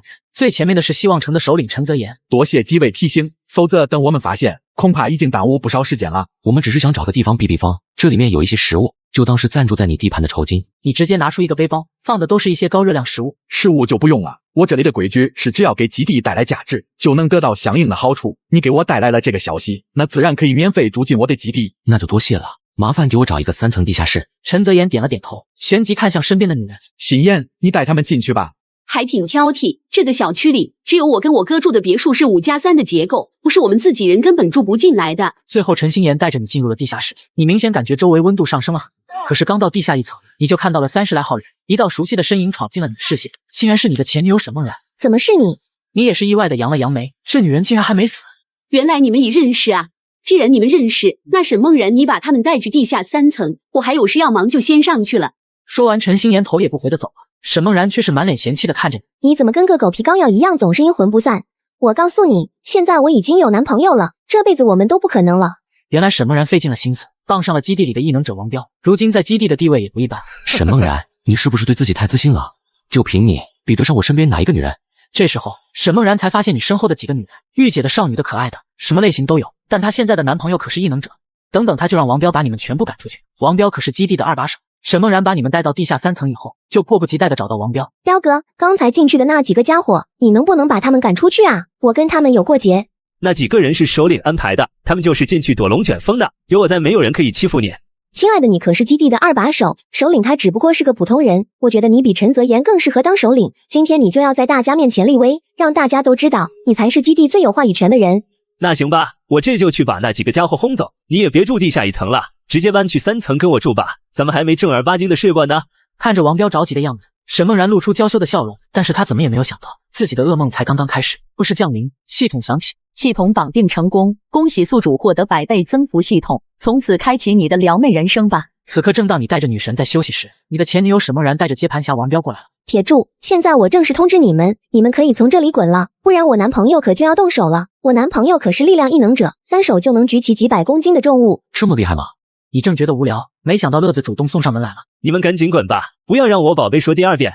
王彪在沈梦然的吹捧下，不禁有些飘飘然起来，说话语气都变得嚣张了。你却是觉得场面还不够泼辣刺激，抬手便给王彪施加了精神污染。下一秒，王彪忽然浑身一震，旋即扑通一声就跪在了沈梦然面前。妈，我真的不是故意的，你就饶了我吧。听见王彪对沈梦然的称呼，你差点把口水喷出来。好家伙，前一秒还是宝贝，现在就变妈了。眼看越来越多人注意这里，沈梦然只感觉脸都被丢光了。没看出来，你们玩的挺花呀。你的精神污染足足可以持续半分钟，动作快的说不定孩子都造出来了。很快半分钟过去，王彪的情绪渐渐平复下来。就在这时，陈泽言兄妹过来了。各位，龙卷风正在快速招式靠近，威力比我想象的还要恐怖。如今这个地下室就是最安全的地方，只能委屈大家在这里集结了。大约过了1个小时，地面忽然微微震动起来，地下室里此起彼伏的惊叫声响起。好在这个过程只持续了几十秒，直到外面彻底安静下来。你见风暴已经过去了，就抖了抖身上的灰尘，上前说道：“多谢首领收留，既然龙卷风已经过去，那我们就告辞了。你们这就要走？我们本来就是路过而已，看在你们免费收留的份上，我提醒一下，最好不要留在海边的城市。哥，海边的确挺危险的，以后说不定还有海啸。我们就搬家吧。是被风这么一刮，以后找物资肯定也难了，留在这里大家也活不下去。”就在这时，一阵诡异的动静从外面传来。你走到入口处看了一眼，发现外面一团半透明的东西正蠕动着朝你们靠近。这是什么鬼东西？水母吧，应该是被风刮过来的。你差点密集恐惧症犯了。随处可见一种超大型号的蓝色水母，但由于它们自身特性，爬行的速度称得上缓慢，换任何人来都能被这场面吓得屁滚尿流。可在你眼里，这些变异水母就是一颗颗能量核心。等你把这些变异水母全部清扫，叶芷言他们说不定也能提升到2阶了。这种机会可不常见。你准备向外走去？你赶紧回来，外面太危险了。我们得离开了，等下你们最好把地下室入口重新封上，外面到处都是这玩意儿。你带着几人出来以后，就开始安排工作，准备干活了。尽力使用远程攻击，不要沾上他体内的液体就行了。说着你就展开了攻击。你先试着攻击了一个小的，检测到1阶变异水母，恭喜获得1阶体能强化液、水母皮以及浓缩水母毒液。1阶体能强化液服用后可全方位强化体能。变异水母皮可以阻挡同级水母毒液侵蚀，对其他毒液也有一定防御效果。浓缩水母毒液对金属以外的物质具有强烈腐蚀作用。看着分解出来的几样东西，你满意的点了点头。有了这玩意儿，收集能量核心的时候就不用畏手畏脚了。转眼7天过去，在这7天时间里，你收获了1阶能量核心500多个，2阶变异水母的能量核心只有5颗。经过这几天，你决定给团队建立一个贡献数据，他们可以根据自己的贡献值换东西。最后统计了一下，苏雨飞4300点贡献值，徐颖有4900点贡献值，叶芷言只有50点贡献值。因为它的作用异能是治愈属性，队伍里的几个女生，只有叶芷言是你心甘情愿养着的。毕竟这可是未来能使用复活术的神级奶妈，就算她啥也不干，你也会给她把升级用的资源准备好。与此同时，陈泽言他们总算能踏出那间阴暗的地下室，这段时间可把他们憋坏了。今天大家先去收集食物，顺便找找有没有什么代步工具。我们的确是该搬家了。我好像看到了2辆车，一辆豪华大房车和货车。王彪不管3721，直接朝房车冲了过去。其他人见状也只能跟上了。正当王彪准备去砸车时，徐颖开门出来了。谁想砸我车门？是你啊，小姑娘。你们这2辆车借我们用个几天，等我们的人都转移到隔壁城市，保证把车完完整整还给你们。不借。小丫头，你难道不知道我是异能者吗？就你们那个小白脸队长，我一拳就能打死一个。彪哥，我要住这辆房车，到时候我们2个人住在房车里面，其他什么人都不带。王彪不禁被沈梦然说动，像他这么稀有的异能者，就应该住在这样的房车里，否则怎么体现他高贵的身份？说着，王彪就准备对徐颖动手，可是接下来一道火光忽然在他眼前闪，直接将其打飞。王彪等人见识到你们的实力后，最后没办法，只能乖乖的离开。不是降临，系统响起，系统绑定成功，恭喜宿主获得100倍增幅系统，从此开启你的撩妹人生吧。正当你在和女神聊人生时，不远处一只超大号水母过来。这只水母足足有5-6米高，你直接拿出复合弓交给苏雨飞，苏雨飞连忙拉弓射击，可是下一秒却让你始料未及，水母好像没有受到伤害一样。怎么可能？一点作用都没有。说着，你拿出一个大号箭矢，看起来和普通的箭矢明显不同。你试试把雷电之力附着在弓箭上，看能不能伤到它。苏雨飞将箭矢搭在复合弓上，旋即发射出去，变异水母整个身体都剧烈颤抖，雷电在它体内流转，身体表面更是被撕开了不少细碎的伤口。突然你灵光一闪，想着是时候测试一下基地车的武器系统。你直接回到基地车驾驶室，打开界面上的武器系统，请放置能量核心。你取出20几颗能量核心，全部放入了武器系统。武器已准备就绪，正在锁定目标。与此同时，基地车顶部忽然升起了一个平台，平台上碗口大小的炮管灵活地转了360度，最后对准了基地车前的3阶变异水母。发现3阶变异兽，击杀成功率100%，是否攻击？攻击。随着你话音落下，随即一道光柱从炮管发射出去，下一秒精准无误命中目标，目标已击杀。友情提示：基地车的武器系统可单独升级，使用能核心融合即可。你退出武器系统，然后起身来到基地车外，先挥手把3阶变异水母的尸体收了起来，然后找到了一颗3阶能量核心。有了这颗3阶能量核心，突破3阶就基本不用愁了。正当这时，陈心妍却跑了过来，你看他还拖着受伤的陈泽言，他脸色苍白，眼泪瞬间滑落下来。请问你这里有药吗？我哥要死了，求求你救救我哥吧！我是不是提醒过你们不要离开地下室？你们自己不听，还跑过来给我添乱，现在闹成这样，怪得了谁？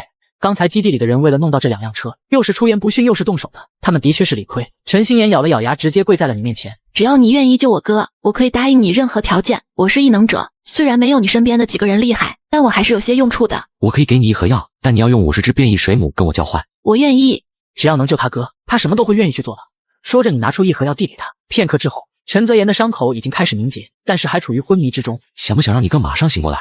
想，当然想。我可以帮你，但你必须永远的替我卖命。也就是说，你要跟我离开。像陈心妍这种潜力，你是很想收入囊中的。不，我不想跟哥哥分开。可我这没地方给你哥哥住。可以让他睡车顶。你都被陈心妍的想法给惊到了，这可真是亲妹妹。大冬天零下几十度，让亲哥睡车顶，亏他想得出来。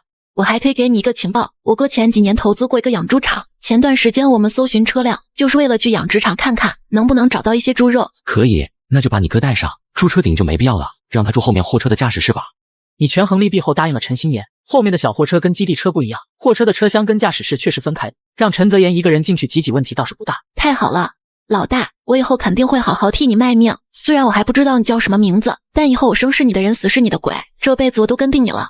为了怕你反悔，陈心妍急不可耐地表达着自己的忠心。只要陈泽言能醒过来，以后他们兄妹还在一起，当一次狗腿子又怎么了？叶芷嫣，你过来给他治疗吧。10分钟以后，陈泽言醒了过来，看见陈泽言苏醒，陈心妍顿时面色一喜。你们聊聊吧，沟通好以后就开始干活。我最多只在 H 市待3天。说着，你带几人回到了房车。转眼又是3天过去 ，H 市的变异水母基本上都被你们清空了。接下来便是准备出发去养猪场。你把平板电脑的地图打开，然后递给陈心妍。上次你说的养猪场在哪里？在地图上标注出来。陈心妍接过平板电脑，找到养猪场的位置。这就是我哥投资的那个养猪场，里面起码有上万头猪，还有一些鸡啊什么的。你看到位置后，表情僵在了脸上，没有看错吧？荣西山，你怎么记得？这里好像出过一头9阶的变异猪王，不会就是陈泽言那个养猪场里的吧？这头9阶变异猪王，听说体型足足有几10米高，是真正被定义为怪兽级别的变异生物。上未来从沿河周围几个基地，足足出动了100多名异能者，才将这头变异猪妖给击杀了。想到这里，你更加觉得自己应该走这一趟。决定以后，你把平板电脑收了起来。那就休息一晚，明天我们出发去荣西山。要是降雨，系统响起。系统绑定成功，恭喜宿主获得100倍增幅系统，从此开启你的撩妹人生吧。你怎么也没有想到，意外重生后竟然获得如此的系统。为了收集物资，你带着一众美女来到了一处养殖场。养殖场是陈泽言兄妹的，为了报答你的救命之恩才送给你的。可是到了地方以后，却没有发现一头猪。你养的那些猪呢？你请来看场子的人不会偷偷把猪都卖了吧？不会，看场子的老主任品还是信得过的，我们去找他问问就知道了。你知道上一世这里曾出现一头变异猪王，上山以后你就一直在寻找他的身影，可却并没有任何收获。10几分钟后，你们便看见了几栋大铁皮房子。正好这时看场子的老朱走过来。陈老板，你怎么过来了？老朱，下面棚子里的那些猪呢？猪都还在呢，冻在旁边的租房里了。陈老板，现在这里我也做不了主，你们要是缺吃的，我去给你们拎几只鸡过来，但你们得立马下山。凭什么呀？这个养猪场是我哥的，你做不了主，我哥可以做主。别想就拿几只鸡把我们打发了。这样吧，给你们半个小时，你们能办多少是多少，但会有什么后果，我可不敢保证。老朱，到底是什么情况？你说做不了主，那现在这里做主的人又是谁？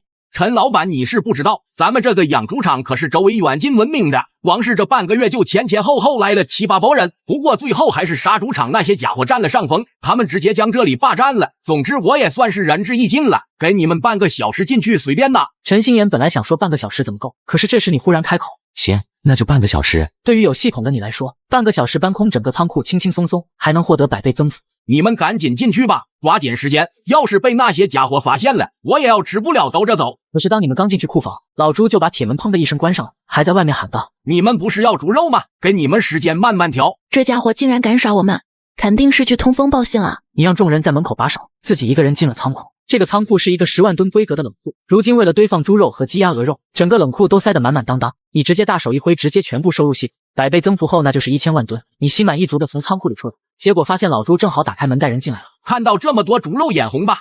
可惜你们1斤肉也别想拿走。不是说给我们半个小时吗？怎么现在突然反悔了？说的好像给你们半个小时，你们能把猪肉赶走一样。那倒不用，半个小时的确是太长了。你去看看仓库。3分钟以后，老朱从冷库跑了过来，面如死灰。他怎么也想不通，满仓库的肉呢？怎么全没了？我说的没错吧？你们这仓库里啥东西都没有，还在这里逗我们玩。这时和老朱一块来的大哥刘永怒直接质问老朱：老朱，什么情况？这就是你看的仓库。刘哥，我发誓我离开前还好好的。小子，你老实交代，你到底都做了什么？我仓库里的猪肉你都给我弄到哪儿去了？反正我过来的时候里面就什么都没有。小子，我看你是敬酒不吃吃罚酒。刘勇恼羞成怒的朝你冲过来，你直接挥手释放出空间切割，下一秒刘勇直接当场消失了。其他人看到这一幕，直接全部吓跑了。今天收获还不错，奖励大家去我车里洗个热水澡，晚上我们再好好庆祝一下。从房间里出来，你直接带着几个人准备上车。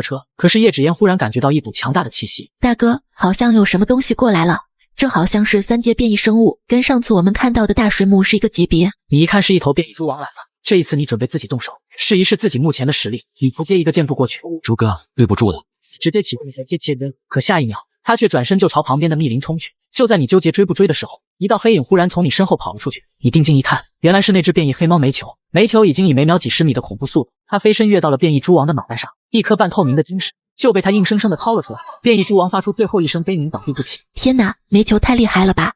你没想到煤球竟然这么生猛，这速度这爆发力，变异猪王也抵不过他一爪。关键你记得幽冥王可是有异能的，幽冥火可以焚尽万物。你靠近小煤球的时候，看到小煤球正在砍什么东西，变异猪王的能量核心已经被小煤球咽进了肚子里。你心里一阵肉疼，蹲了这么久就是为了这颗3阶能量核心啊！下一秒，一缕拳头大小的幽冥火正围绕着煤球的身体缓缓旋转。幽冥王，煤球变异了。看见这一幕，你瞳孔微微一缩，小煤球现在才开始变异。时间1分1秒过去，小煤球一个清越优雅的走到你面前，你脑海中响起一阵声音：主人。这难道是小煤球的声音？看着小煤球灵动的双翼，你内心不可谓不震撼。主人，我知道是你救了我，以后我都跟着你混。你今天干得不错，不过下次杀掉猎物后，战利品需要我来统一分配，这点你能做到吗？好的，主人。解决完变异猪王，虽然没有得到3阶能量核心，但小煤球却因此完成了变异，倒也算是不错的收获。不是降临，系统响起。系统绑定成功，恭喜宿主获得100倍增幅系统，从此开启你的撩妹人生吧。此刻正当你们在路上行驶时，正好前方碰到了一队人，你赶忙下来查看情况。带头的那个人询问你：你好，我们是未来城的后勤小队，请问你们是来投靠未来城，还是有别的什么事情？大哥，我们是准备回家，碰巧路过这里，而且这里不是地市吗？怎么变成未来城了？地市现在改名叫未来城，既然小兄弟家在这里，那自然也是我们未来城的人，那还挺好的。等我回去跟家人报个平安，也来和你们一起搜物资。小兄弟，我们未来城呢有个规定，那就是车辆得基地统一管理，所以你们只能把车留在这里。这么豪华的一辆大房车，要是弄回去得换多少物资啊？他过来费了半天口舌，就是为了让你们把房车交出来。那我去找队友商量一下，毕竟这车也不是我的。你回到房车以后，苏雨飞和叶芷嫣有点担心。铁柱哥，前面有好几道不同寻常的气息，这支队伍里起码有5名异能者，要不直接开车撞过去吧？我们的车够硬，肯定撞不坏的。不行，他们的车太多了，还有几辆大型的重卡，就算我们的车撞不坏，大概率也开不过去。慌什么？我正愁手里没什么车辆，这些人就送上门来了，倒是省了我很多麻烦。听见这话，苏雨飞和叶芷嫣都是微微一惊。你不会是想打劫人家吧？这支队伍看上去起码得有200-300号人了，更何况这里是未来城的地盘。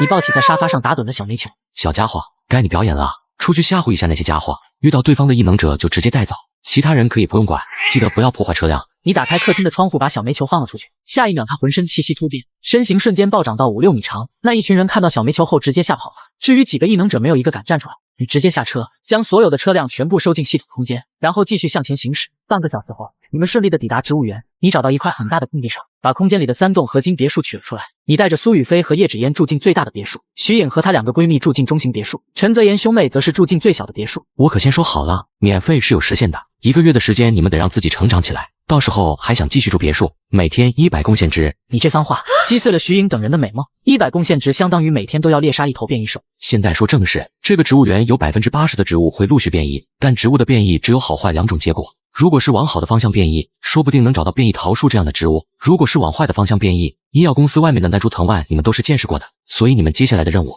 把植物园里有害的变异植物全部清除，剩下的变异植物全部保留下来。苏雨飞等人纷纷点头。前世地市的这个植物园被未来城打造成了顶级生态园。就这样，你一行人便在植物园住了下来。第二天清早，你带着小煤球进入了植物园内部。10分钟以后，你看见一道巨大的影子随风摆动。从外形来看，这影子应该是一棵树。毫无疑问，这棵树已经完成了变异。你在空中收集到了一种棉絮，你把这种棉絮收进空间后，提示的竟然不是增幅，而是升级。物品升级成功，恭喜获得加强版青光丝，可制成各种防具，水火不侵，拥有极强防御力，同时能一直保持恒温，适合在极端气候下穿戴。没想到这棉絮竟然还可以制作防具，看着满天的棉絮数量绝对是不小。想到这里，你拍了拍小煤球的脑袋。这个任务看来只能交给你了。几个小时后，小煤球累得腿都抬不起来了，终于将所有棉絮收集完成。你给小煤球奖励了一条小鱼干。主人，前面风实在太大了，我们还是先回去吧。其实这几个小时，你们一直都在外围打转，越靠近植物园内部风势就越大。你也很想看一下里面到底什么情况，但是掐指一算，不宜进入，你就带着小煤球先回到别墅。你从空间里把青光丝取出来，让苏雨飞等人仔细清洗干净。你们谁会织布？听见这话，在场众人都面面相觑。织布？他们都是新时代的年轻人，让他们织毛衣恐怕都难。铁柱哥，要不去镇子上问问？也行，这件事就交给陈心妍兄妹去办。办成了有贡献值奖励，剩下的人从明天开始都给我去植物园里找这种棉絮。一听有贡献值赚，大家都纷纷来了精神，特别是陈心妍兄妹，当天下午就跑去了镇子，结果到了晚上，还真让他们找到一个会织布的妇人。你叫什么名字？先生，我叫罗芳。明天你就先在保安亭里面工作，等厂房搭建起来，你就搬到厂房里去。好的，先生。故事降临，系统响起。系统绑定成功，恭喜宿主获得100倍增幅系统，从此开启你的撩妹人生吧。此刻你正在为获得增幅系统兴奋时，苏雨飞直接跑了过来。铁柱哥，刚才有人跑过来报信，说是来了一伙人要接管这里。你一听直接怒了，如此拥有系统还岂能任人欺负？你去把徐颖和陈心妍叫过来，我们几个过去看看。10分钟以后，你来到大门口，走近一看，几个身上有配枪的人，分别带着一支队伍几十号人。未来城队非常欢迎各位的加入，以后每个月都要上交一份食物作为你们的保护费。那么请各位准备好粮食，不然我就要挨家挨户的搜了。听见这话，小镇里的居民都是怨声载道，简直欺人太甚。还保护费呢？现在威胁到我们安全的，明明就是这伙人。陈心妍眼中不禁满是怒火，想到当初他跟陈泽言创立基地，大家都是自愿加入，可未来城的做法简直就跟逼良为娼没有区别。一会直接动手，先拿下手里有武器的。铁柱哥放心，这些家伙就交给我。苏雨飞指尖闪烁着电光，他的攻击距离是在场所有人里最远的。3分钟以后，你们正式发动进攻。苏雨飞将雷球扔出，正中前方拿枪的李治。下一秒，雷球炸开，连带着周围的几个人倒地不起。你带着苏雨飞3人一路横推过去，非常顺利的直到最后一支队伍才遇到了一点小麻烦，因为这支队伍里面也有一名异能者，而且还是极为稀少的特殊异能。对方看上去年纪不大，20岁出头女生。我的人都被你们杀了。女人冷笑了一声，脸上满是轻蔑之色。只见她抬起手臂，扬声大喊：放呢，请听我召唤。看着女人夸张的动作，还有中二的台词，你几人都被试尬住。而随着女人话音落下，一阵狂风忽然凭空而起。铁柱哥，他的攻击距离好远，我们没办法靠近他。你当然不会被这么一个小问题给难忍，直接召唤出煤球。煤球，给我喷他！躲在暗处的小煤球从天而降，冲着女人就喷了一颗黑色火球。只听轰的一声巨响，女人被火光淹没。今天的行动你还是比较满意的，看来养的这帮小弟已经慢慢成长起来，以后都不用你太操心了。就在这时，苏雨飞忽然在不远处喊道：铁柱哥，你快来看，这边还有几个人。你没有想到，竟然还有几个人被绑在角落，他们无一例外都是异能者，只是脖子上都戴着一种材质特殊的项圈。你研究了一下，发现这种项圈竟然可以限制人的异能。铁柱哥，我们在地上找到了这串钥匙，应该是那个异能者身上掉下来的。你接过钥匙，并没有解开这些人脖子上的项圈，而是顺手揣进了衣兜里。先把他们都带回去，回去先看看再说。回去后，那5名异能者全部关在了纺织厂的2楼。第二天，纺织厂的女工还有施工队的人都准时过来干活。跟他们同行的还有一个年过半百的老人，他就是小镇的镇长林家平。林家平简单做了一个自我介绍，然后向你说明了自己的来意。你的意思是想要带着整个小镇投靠我？铁柱先生，我们是带着诚意来的，以后你有什么需要帮忙的地方，可以尽管找我们，需要人手我们都能免费提供，食物我们会自己想办法的，不需要你再破费了。镇长，实不相瞒，我的确是打算在植物园这边定居，以后大家抬头不见低头见，各位真遇到什么麻烦，我肯定不会坐视不理，但我丑话说在前面，如果遇到诚心捣乱的人，我可不会手下留情。这是当然，真遇到这种败类，我第一个不会放过他。你满意的点了点头，没有马上提谁加入谁，只要能掌握话语权，把小镇的居民全部收编过来，那是迟早的事情。忙完以后，你去就见了昨天收的几个异能者，这几个异能者你让叶芷嫣过来看了，3个都是力量型，一个感知型，剩下一个是用途极广的金属性异能者。你迈步走进了房间，为首的是一个叫柳寒烟，说道：你什么都不用说，我们是不会加入你们的。你们是未来城的人，我把你们放了，岂不是放虎归山？听见这话，在场几人不禁有些慌了，没想到你把他们划分为敌对阵营。你们要是想活命呢，就让我看到你们的诚意，我这个人也不是不讲道理，如果你们能够说服我，我就把你们留下来。而在场的5个异能者，只有柳寒烟还算保持冷静，其他人全都乱了阵脚。给你们1分钟时间考虑，我耐心是有限的，如果今天你们不能给我满意的答复，明天开始就不再有食物和水。果然1分钟以后，几个人最后全部妥协了。我加入，我愿意加入。有人开了头，另外4个人也都纷纷表态。见所有人都同意了，你内心也是大喜，有了几人的加入，团队实力也得到很大提升。你问到一个身材高大的青年，你叫什么名字？属于什么异能？我叫袁立，旁边一个钢铁厂的工人，异能是可以控制金属。幸好金属性异能者不是那个叫柳寒烟的女人，否则逆反心理太严重，可不是一时半会儿能调教好。不过柳寒烟却也是感知异能。既然大家都同意加入我的基地，那从明天开始，我就会给你们安排工作，希望各位不要让我失望。不是降临，系统降死。系统绑定成功，恭喜宿主获得100倍增幅系统，从此开启你的撩妹人生吧。上集你收了5个异能者，这时你正给他们开会。老大，在你这里工作，真的可以吃喝不愁吗？你们都是异能者，只要别偷懒温饱是没有问题的。这时你拿出之前的蜥蜴皮递给柳寒烟，因为他的异能是感知异能。柳寒烟大概看了一眼，旋即却是瞳孔微微一缩。这鳞甲防御极高，接缝处的防御却足相对薄弱。如果将每片鳞甲单独取下来，再重新缝合成一件衣服，就算想挡住子弹应该都没问题。这片鳞甲你拿回去，就按照你的思路制作成一件防具。要是成品能让我满意，我以后就让你单独带一支队伍。柳寒烟微微一愣，他刚加入基地，你竟然就愿意让他单独带一支队伍？其实柳寒烟前世就是那个武器大师，让他单独带一支队伍，只不过是正常安排。你取出一张完整的贡献值兑换表，给面前的5个人说道：“你们赚到贡献值以后，可以找我兑换上面的东西。”正当你和几个人开会时，忽然地面剧烈震动一下，只见不远处的一座山尾，一道巨大的黑影正在与什么东西缠斗。它看上去起码有几十米高，外形酷似水牛，而在与它缠斗的生物似乎是一条巨大的黑蛇。这是啥玩意儿？奥特曼打小怪兽吗？关键这也没有奥特曼啊！袁立，把你们的人都叫过来，有活来了。2头势均力敌的变异兽自己在对面山头打了起来，看这架势一时半会儿还结束不了。我们需要现在撤退吗？那2怪物要是发现我们怎么办？这你就错了，现在他们才是我的猎物，你该骑住他们不要跑路才对。听见你这话，几人脑子都快转不过来了。这么恐怖的怪物怎么就成了你的猎物？难道能量核心就是来自这种怪物？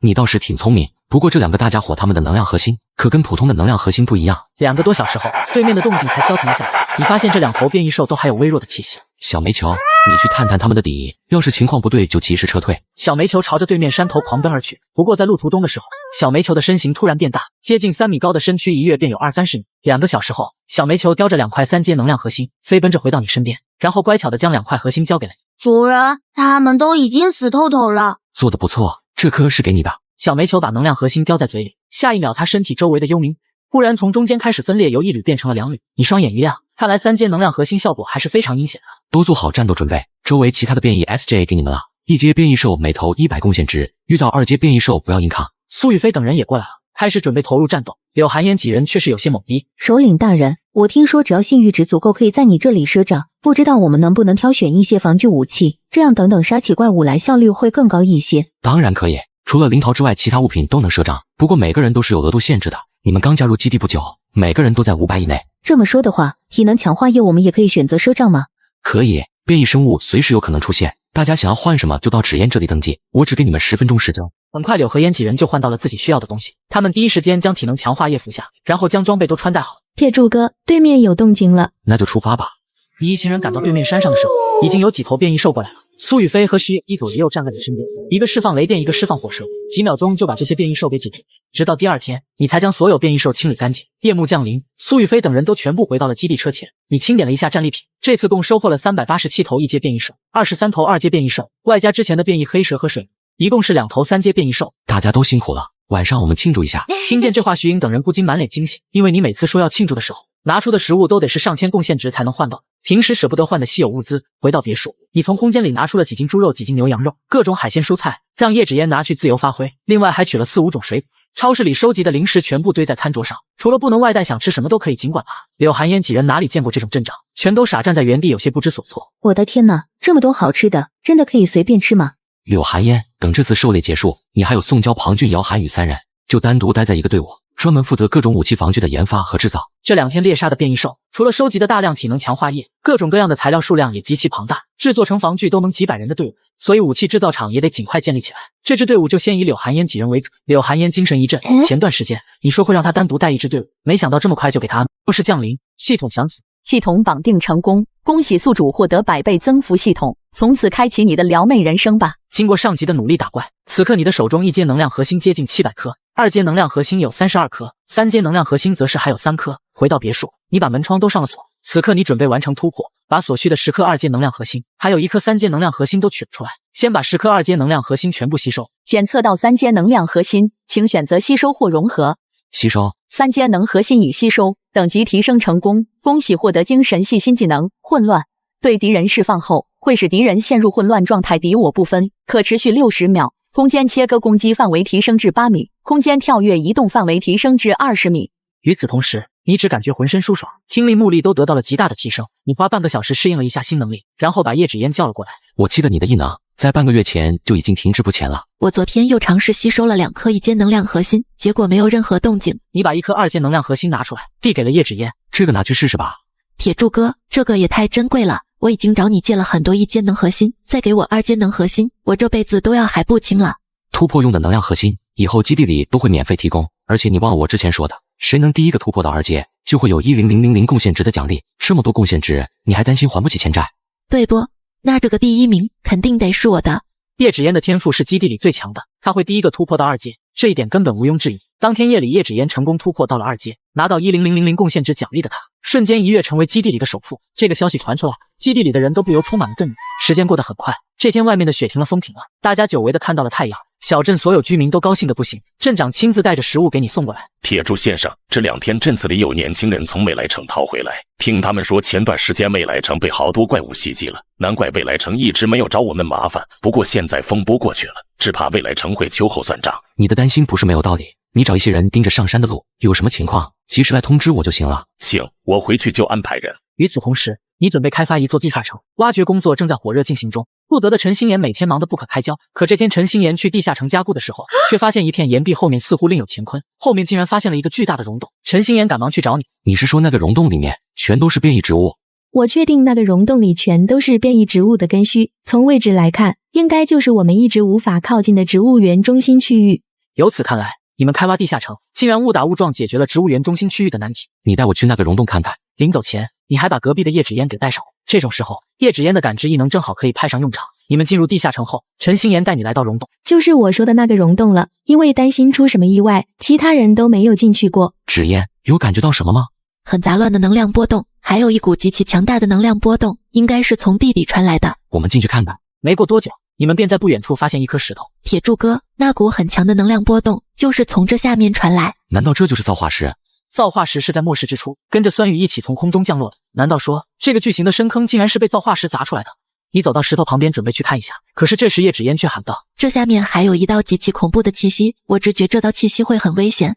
星岩，你把这个地方重新封起来，包括附近的几个山洞也全都密封了，禁止任何人再靠近这里。因为你现在也不确定里面到底什么情况，自己也不敢贸然的打开。交代完以后，你就带着人回去了。温度不断上升，冰雪开始逐渐融化。铁柱哥，我看温度在这个月内很有可能就会恢复到10度以上，到时候就能正常农耕了。听到苏雨飞的话以后，你的眉头皱了起来。接下来就是比极寒更恐怖的极热，不仅会加速食物的腐烂，还会让水资源变得尤为稀有珍贵。好在你早有准备，在挖掘地下城的时候，就同时让工人在地底开挖水井，开挖了几个很大的蓄水池，运送了大量雪水进去存放。就在这时，小镇那边忽然传来了不小的动静。你下楼查看，正好陈星岩兄妹从外面走了进来。铁柱哥，镇子那边来了好多人，这次来的都是难民，数量有700-800人，最关键人数还在不停增加。这么多难民目标还这么明确，看来多半是有人受益的。芷嫣，你去把徐颖他们都叫回来，其他人跟我一起去镇子那边看看。你带着人来到小镇的时候，各处的街道已经乱成一团，有一群人发现你的存在，当即手持武器朝你们冲过来。小子，把你们家里的食物都交出来，不然我们可就不客气了。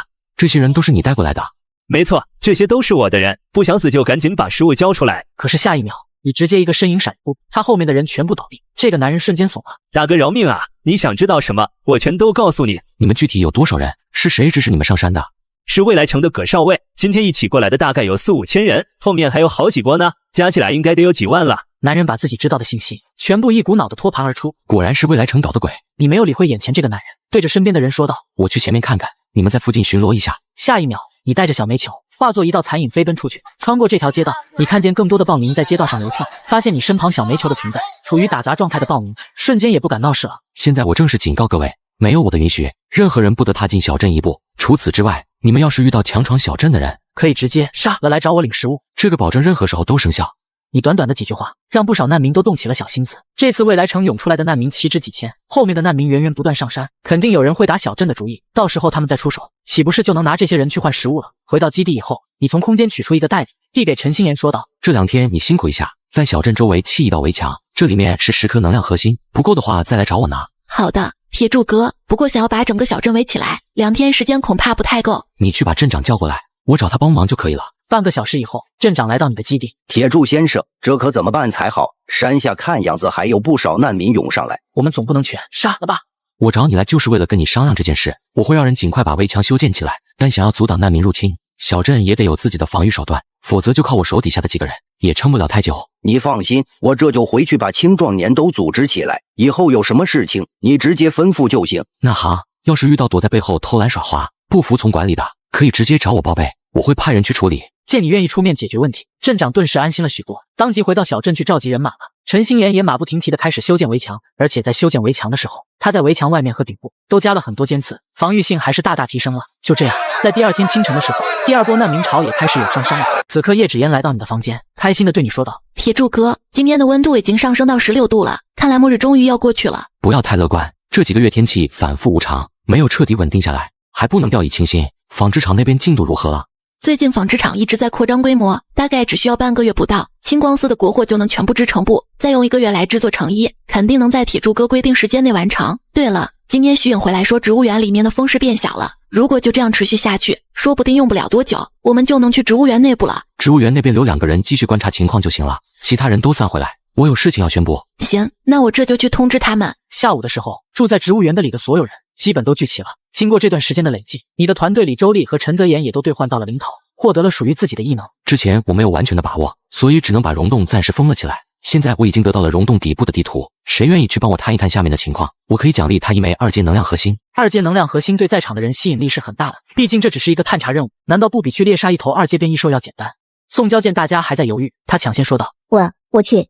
你看了宋娇一眼，然后从空间里取出了一大捆登山绳。我会让人一直关注下面的情况，如果遇到危险，我会第一时间拉你上来，所以你一定不能松开登山绳。说完，你又取出一部红外线相机递给宋娇，把下面的情况拍上来给我，我等你好消息。宋娇把相机接了过去，下去一趟拍几张照片，就能得到1颗2阶能量核心。这么轻松的任务简直就跟白赚一样。你们几个人来到溶洞口，宋娇一个人带着登山绳进去了。半个小时后，宋娇气喘吁吁过来了，可是一出门就直接晕倒了。铁柱哥，下面传来了好多道能量波动，气息都极强，是变异兽爬上来了。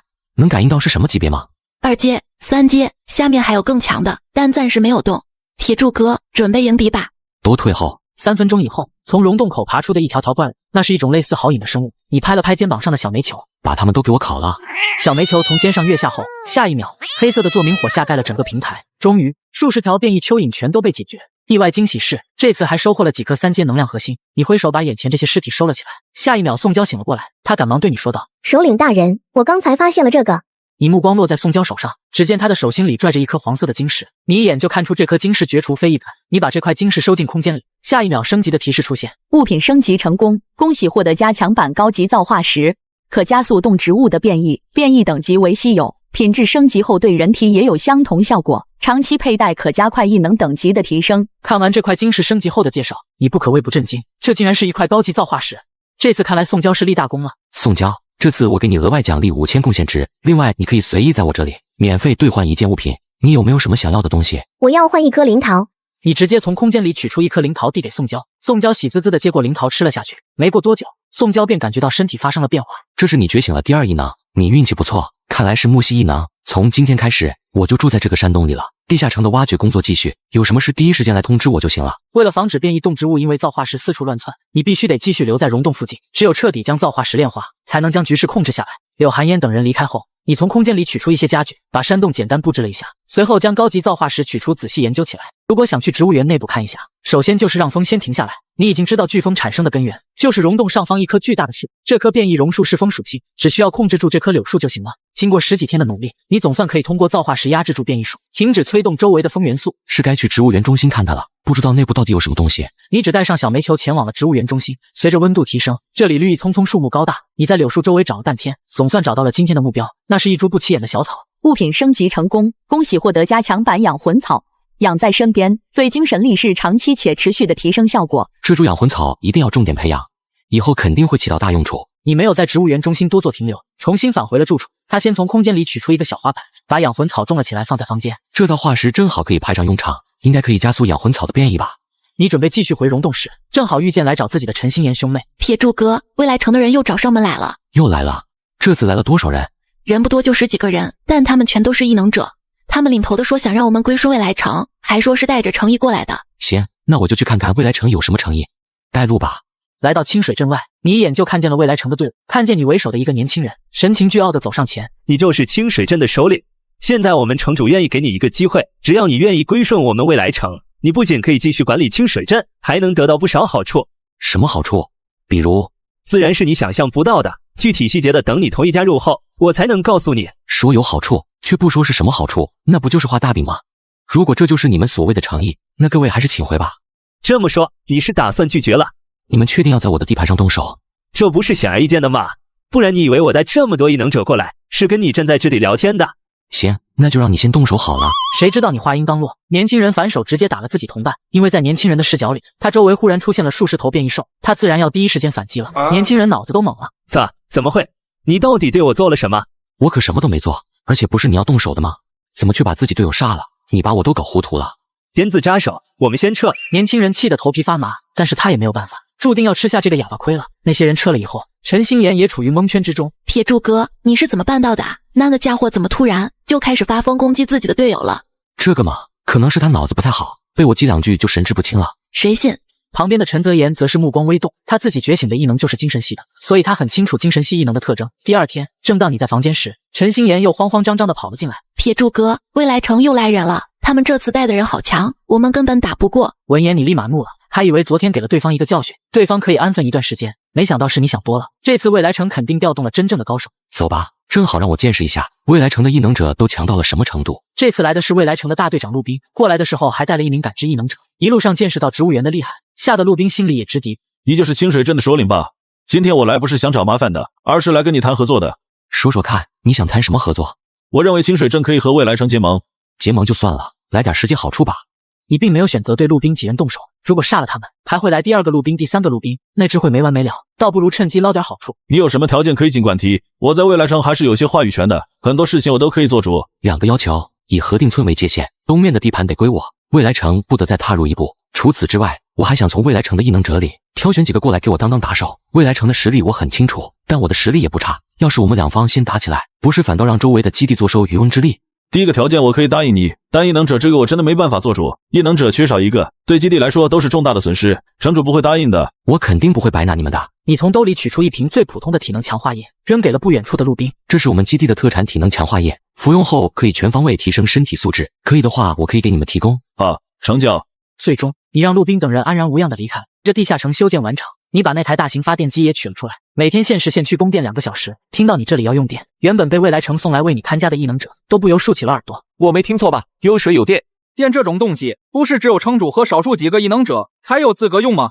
你让陈心妍把他们带到了住处，你记得这几个人中，叫杨凌晨和方秀玉这2个人值得注意。杨凌晨未来有机会成为9阶精细异能者，而且他的擅长制作各种精细的零件。未来城后期一种靠能量核心推动的枪械，就是杨凌晨和柳寒烟2人合作制造的，而方秀玉则是非常稀有的冰系异能，跟苏雨飞差不多是同一个级别。转眼又是1周过去，这几天温度上升的速度尤为异常，很多区域温度甚至来到了30以上。铁柱哥，我们这段时间都在核定村东面收集物资，沿途很多村镇我们都去搜索过了，这些都是没有办法带回来的东西，需要铁柱哥亲自出马才行，其中有超过1半的都是加油站，全部加起来应该有上千吨汽油了，在经过空间100倍增幅后，那就是上百万吨的汽油，到时候无论是外出的车队还是基地发电的消耗，都不会出现资源紧缺的问题。好的，我知道了。这些村镇里的居民都有接过吗？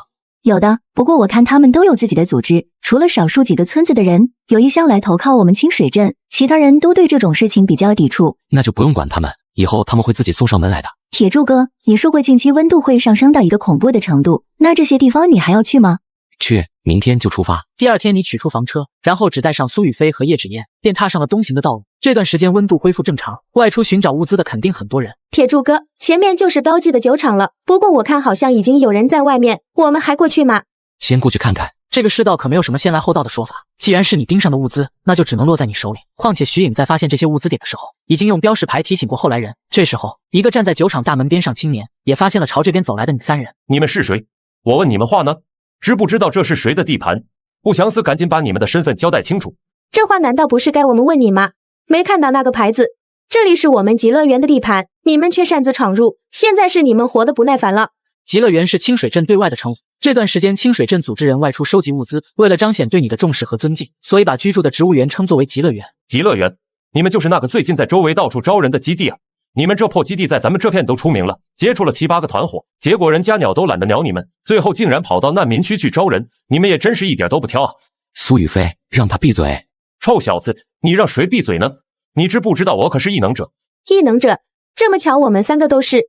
说完，苏雨霏抬手便打出了一道电网，紫色的电光落在青年身上，青年浑身都抖起来，最后倒在了地上，生死不明。现在异能者是越来越多了，咱们刚从祭室出来的时候，力量异能者是非常稀有的，现在随便一个小团伙都有异能者坐镇了。习惯就好，动植物变异，人类其实也是一样，以后异能者只会越来越多。你更看重异能者的质量而不是数量，未来城就跟你选择了相反的路。不过由于未来城的人口基数在那里，人数多出现的异能者的概率自然也会越大，而且未来城名气大，周围的异能者都会选择主动加入。你走进酒厂看了一眼，这个酒厂是一个2线酒品牌的分厂，里面有数十个品类的白酒，甚至还有各种口味的果酒，大概有近万箱的存货，你全部收进了空间里。铁柱哥，前面就是平福县了，我们要进去吗？不是说这里面有2家商场吗？进去逛逛。铁柱哥，好杂乱的能量波动，这里肯定有东西。能量波动？哪里传出来的？不清楚，感觉四面八方到处都是。刚才在外面没有感觉，进了县城这种感觉特别明显。是变异兽吗？不太像，我从来没有遇到过这种情况。这些波动特别零散杂乱，就好像漂浮在周围的每个角落，单看都不强，但汇聚在一起那就太恐怖了。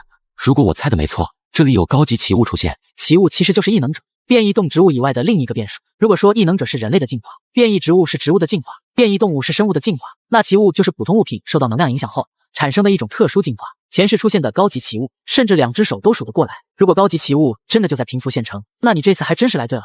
无论如何，都必须要把这件高级奇物弄到手。铁柱哥，你快来看，这里一家卖刀的店，质量都是顶尖的。进去商场以后，你发现了一把唐横刀，好漂亮的刀，看刀鞘上的花纹，应该有些年份了吧？的确是把好刀，正缺一把趁手的武器，这把唐横刀来得正好。物品升级成功，恭喜获得加强版横刀。攻击力提升10倍，坚韧度提升10倍，有10%的碎魂效果。看完唐横刀加强后的效果，你十分的满意。谁会嫌弃自己的武器厉害呢？你带着苏雨霏2人离开了商场。铁柱哥，我们现在去哪里？还要再四处看看吗？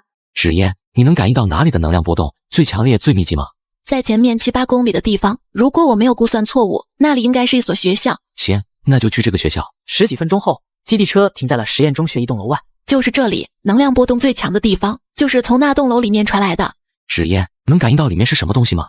不太像活物，这东西应该不大，周围有很强的能量磁场，可能没那么容易靠近。走，上去看看。你带着苏雨霏和叶芷嫣走进了教学楼，最后确定能量波动的来源就在顶层。铁柱哥，东西就在这里面，但我实在没办法再往前了，具体目标的你自己判断。难道就在这个画室？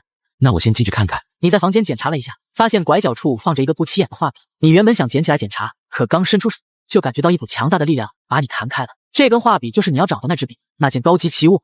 你没有犹豫，直接把画笔收进了空间。物品升级成功，恭喜获得初级神之手，能够移动100米之内的任何物体，后续可以使用造化式升级。神之手只是能够单纯的将物品移动，还需要配合空间异能使用，这未免也太鸡肋了吧？怎么越升级越回去了？你有些想不通，想把东西取出来研究一下，却发现以你现在的实力，根本没办法用手去触碰这件物品。铁柱哥，能量磁场消失了，是得手了吗？这东西能量波动太强，我也没办法碰，具体是什么用处，只有等以后再研究了。初级神之手的效果看上去平平无奇，说不定是你没有发现神之手的真正用处，而且现在神之手还是初级，后面继续升级效果或许也会发生变化。你确定这东西绝对没那么简单？铁柱哥，好像有人过来了，咱们先下去，到楼门口看看再说。你带着叶芷嫣和苏雨霏下楼，看见有几个人正在研究你的基地车。你们是什么人？谁允许你们来这里的？怎么，这里大门敞开着，我们不能来吗？那现在我告诉你们，这里是我们的地盘，不想挂掉就赶紧离开。行，我们这就走。等到你离开，那个人发现那股力量消失了，意识到不对，中年人连忙说道：快把他们几个拦下来。你正打算上车，忽然感觉头顶一阵凉意传来，不由脚步踉跄的后退了半步，一根长长的钢管掐在了你刚才所在的位置，但凡迈上一步就已经透心凉了。这是你第一次离挂掉如此之近，心中不可谓不震惊。小子，把你们从画室带走的东西留下。画室里东西这么多，你说的是哪一件？你管我说的哪件，总之全部交出来就行了，否则今天你们别想离开。那就不好办了，很多东西我都当垃圾扔掉了，你不说是什么，我怎么知道你要什么？这个中年人应该是知道神之手的存在，否则不会这么在意画室里的东西。你当垃圾扔了？那你们把东西扔哪儿了？中年人对你的话倒有8分的相信，毕竟那么强大的能量磁场，只要东西还在附近，他肯定能感觉到的。你老实回答我的问题，我就告诉你东西在哪里，总不能只许你问不许我开口吧？我可没心情陪你在这里废话，你不说那我就杀了你。这么漂亮的女人，就连首领身边都找不到。来人，把他给我杀了！得到中年人的指令，身边的人快到你的身边，却被一股无形的力量反弹开了。看见这一幕，中年人眼珠子都快瞪出来。这怎么可能？大哥，误会，刚才都是误会。你想问什么尽管问，我一定知无不言，言无不尽。我问你，你们在找画室里的什么东西？其实我之前在这个学校当过保安，所以知道一些内幕。这个画室以前发生过火灾，后面虽然重新修缮了，但还是时不时有怪事发生。你说的怪事是？刚开始是周围的植物疯长，外面那么大的雨，紧跟着有降温，但一点都不影响周围植物的长势。末世以后，更诡异的是，我们根本没办法进那间画室，我们才意识到画室有宝物啊！你现在怎么觉得自己可以了？难道靠你身边这个家伙？没错，他刚觉醒实力就非常强，就是经常会神志不清，但好歹还能听得懂人话，所以首领还是很器重他的。一见从中年人口中套不出更多的话，就直接一拳将其打飞。他旁边的怪人看见这一幕，二话不说就跃上楼房逃跑了。铁柱哥，刚才那个家伙怎么回事？真的是异能者吗？不像异能者，我也不清楚。我刚才在里面观察过他，他体内的能量分布跟普通人有很大的区别，他的能量却都汇聚在脑子里，这不是很奇怪吗？汇聚在脑子里？难道那个怪人背后还有人在控制他？纸烟，现在没有能量磁场的干扰，你有感应到周围有什么异常吗？距离我们这里10公里有波动。10公里？具体什么方位？我们现在就过去。苏雨飞开着车朝能量波动的方向驶去，抵达目的地发现这里是一个老小区。你确定能量波动的来源就是这里？其实离得近了，反而感应的没那么真切了，但大致位置应该就是在这附近。你们就在车上，我出去看看。进入小区以后，你发现一栋楼房里面似乎有什么东西在动，看个头似乎还不小。你取出唐刀，小心翼翼地朝前走去。你越想越觉得不妙，突然发现前方有大量变异虫子向你靠近，你赶忙一溜烟跑回了车里。铁柱哥，那些到底是什么东西？太吓人了吧！不清楚。前面有情况，他们竟然跟之前那个怪人外部特征几乎一模一样，起码还有100来号人，我们没法打。不用管他们，直接冲出去。这一路上你们并没有遇到其他麻烦，还算顺利地驶出了县城。总算逃出来了。这个地方太邪门了吧，都什么跟什么啊，我都怀疑还在不在地球上了。这个地方有很大的问题，以后有机会我会再来探探虚实。这个地方的能量波动，我在其他地方从来没有见过。在那些虫子出来之前，能量波动忽然增强了数百倍，就像是某个地方破了一个洞，能量全部从洞里泄露出来了一样。如果说之前只是猜测，那你现在更加肯定，居民楼里的那个大家伙绝对不是什么变异兽。可那玩意儿到底是怎么出现的？你心里隐隐有种不祥的预感。你带着叶芷嫣和苏雨飞回城，半路上却看见停着好几辆大货车，把路堵得严严实实。而在最前方的货车上站着一个女人和一群小弟。你们这是什么意思啊？拦在路中间干嘛？我只是好奇，各位怎么进了平福县城？你们都在里面看到什么了？我们什么都没看到啊，没有发现什么不对，还跟里面一个基地的人有过节呢。你们跟里面的人有过接触？这怎么可能？姐姐，平福县城到底怎么了？你不说，我们怎么知道里面的情况是不是正常？毕竟现在到处都这么乱，有些奇怪的现象，大家都见怪不怪了。传闻平福县城里有东西可以控制人的心神，很多进过平福县的人出来以后都疯疯癫癫。控制人的心神？还有这种事情？据我所知，除了你们3个，没有谁进了平福县城还能活着出来的。看来这位小姐知道的也不多呀，那就没什么好说的了。麻烦你的人让一下，我们还要赶路。等等，你说我知道的不多，你们又何尝拿出诚意了？说吧，又有什么条件？我分享我知道的情报，之前那个酒厂的酒水，你得给我一半，如何？原来是冲着酒来的，我答应你，只要你如实说出你知道的情报，我就带你去取酒。半年前，平福县城出现了一场罕见的雷暴，那场雷暴很强也很不正常，似乎还隐藏着什么东西。再后来接连几次出现海市蜃楼，这就更奇怪了。平福县城在内陆又不临海，莫名其妙出现了海市蜃楼。最后一次海市蜃楼就更离奇了，亲眼看见海市蜃楼出现，那是一个类似某种生物的巢穴，里面的东西甚至还想爬出来。我当时还记录了下这个瞬间，可以把视频给你看，该说的我都说了，不知道你对这个答案是不是满意？还可以，你正好跟我回基地，我把那些酒给你。2个多小时后，基地车停在了清水镇外。这就是你的基地？你们真的跟未来城没有联系？接触肯定是接过的，不过也就是一些利益往来，就跟我们现在一样。韩月在心里翻了个白眼，显然不相信你的说辞。未来城可是有数百万的人口，哪个基地能抵挡得了？算了，你跟未来城是什么关系我没兴趣知道，赶紧把我要的东西给我，我基地还有一堆破事儿等着我回去处理呢。行，我这就去让人把东西搬出来。白酒数量经过增幅后，只需要拿出其中的1/20，你便能完成和韩月的交易。和韩月完成交易后，你坐在电脑前和叶芷嫣、苏雨飞一起研究这怪异的现象。铁路哥，刚才海市蜃楼里的那个画面，我怎么感觉有点眼熟？是呀，这些怪物长得就跟我们今天在平福县城见到的那些虫子完全是一个风格啊。很大概率就是同一种东西，只是他们应该暂时没有离开平福县城，否则外面早就乱套了。等我有了更确切的答案，再考虑要怎么应对。根据前世的经验，只要留在地市，至少2年内是安全的。当天晚上你做了一个噩梦，梦里是一个光怪陆离的世界，这个世界入侵地球，最后将一切都吞噬，直到意识消散的那一刻。第二天一大早，当你在客厅的时候，叶芷嫣走了过来。我今天听到了一个八卦，听说镇长的小儿子前段时间跟镇子外面一个女的好了，2个人还想结婚，决定在家里办酒呢。都什么时候了，还有心情搞这些？算了，等等把这箱水果给镇长送过去，就当是我送给他的贺礼了。忙完这些以后，你听说之前从未来城收的那批人准备离开你的基地，你非常看好的方秀玉也要离开，这让你有些不爽，但也没有去阻止。方秀玉也直接过来找你。首领大人，我希望可以放我离开，条件你可以提，只要不是太过分的我都能答应你。放你离开？给我个理由。现在外面的天气热得很不正常，而我父母都还在乡下，我不可能放任他们不管，眼睁睁看着他们去死。就这个？我在带你们来清水镇前，难道没有说过允许你们把亲人一起带过来？你的意思是，我现在还能去把我父母接过来？当然可以，不过你还是不能离开清水镇。我可以派人去帮你去做这件事情，把你老家的地址给我，我会派人去先去看看。我答应你，只要我能见到我父母，我就心甘情愿留下来替你卖命。如果我父母遭遇不测，我也要亲自去确认。可以，你回去等消息吧。等到方秀玉离开，你取出对讲机把陈泽言叫过来，让他明天亲自去一趟方秀玉的家乡，顺便在平福县城外用异能观察一下内部情况。你正在房间想粉丝时，陈心妍从外面过来了。铁柱哥，镇长家那个儿媳妇胡玲来了，说是想在咱们这里找份活干。你给她安排就行了，一般这种事你自己决定就行。好的，我这就去。你本来是懒得管这种事的，可胡玲好歹是镇长的儿媳妇，才勉为其难的帮忙的。把她安排到仓库那边，我记得仓库缺个管理员。仓库可是地下城最重要的地方，怎么能让一个外人靠近？况且这个胡玲来历不明不白，万一他不安好心呢？那就正好。我知道了，铁柱哥，你是想钓鱼啊？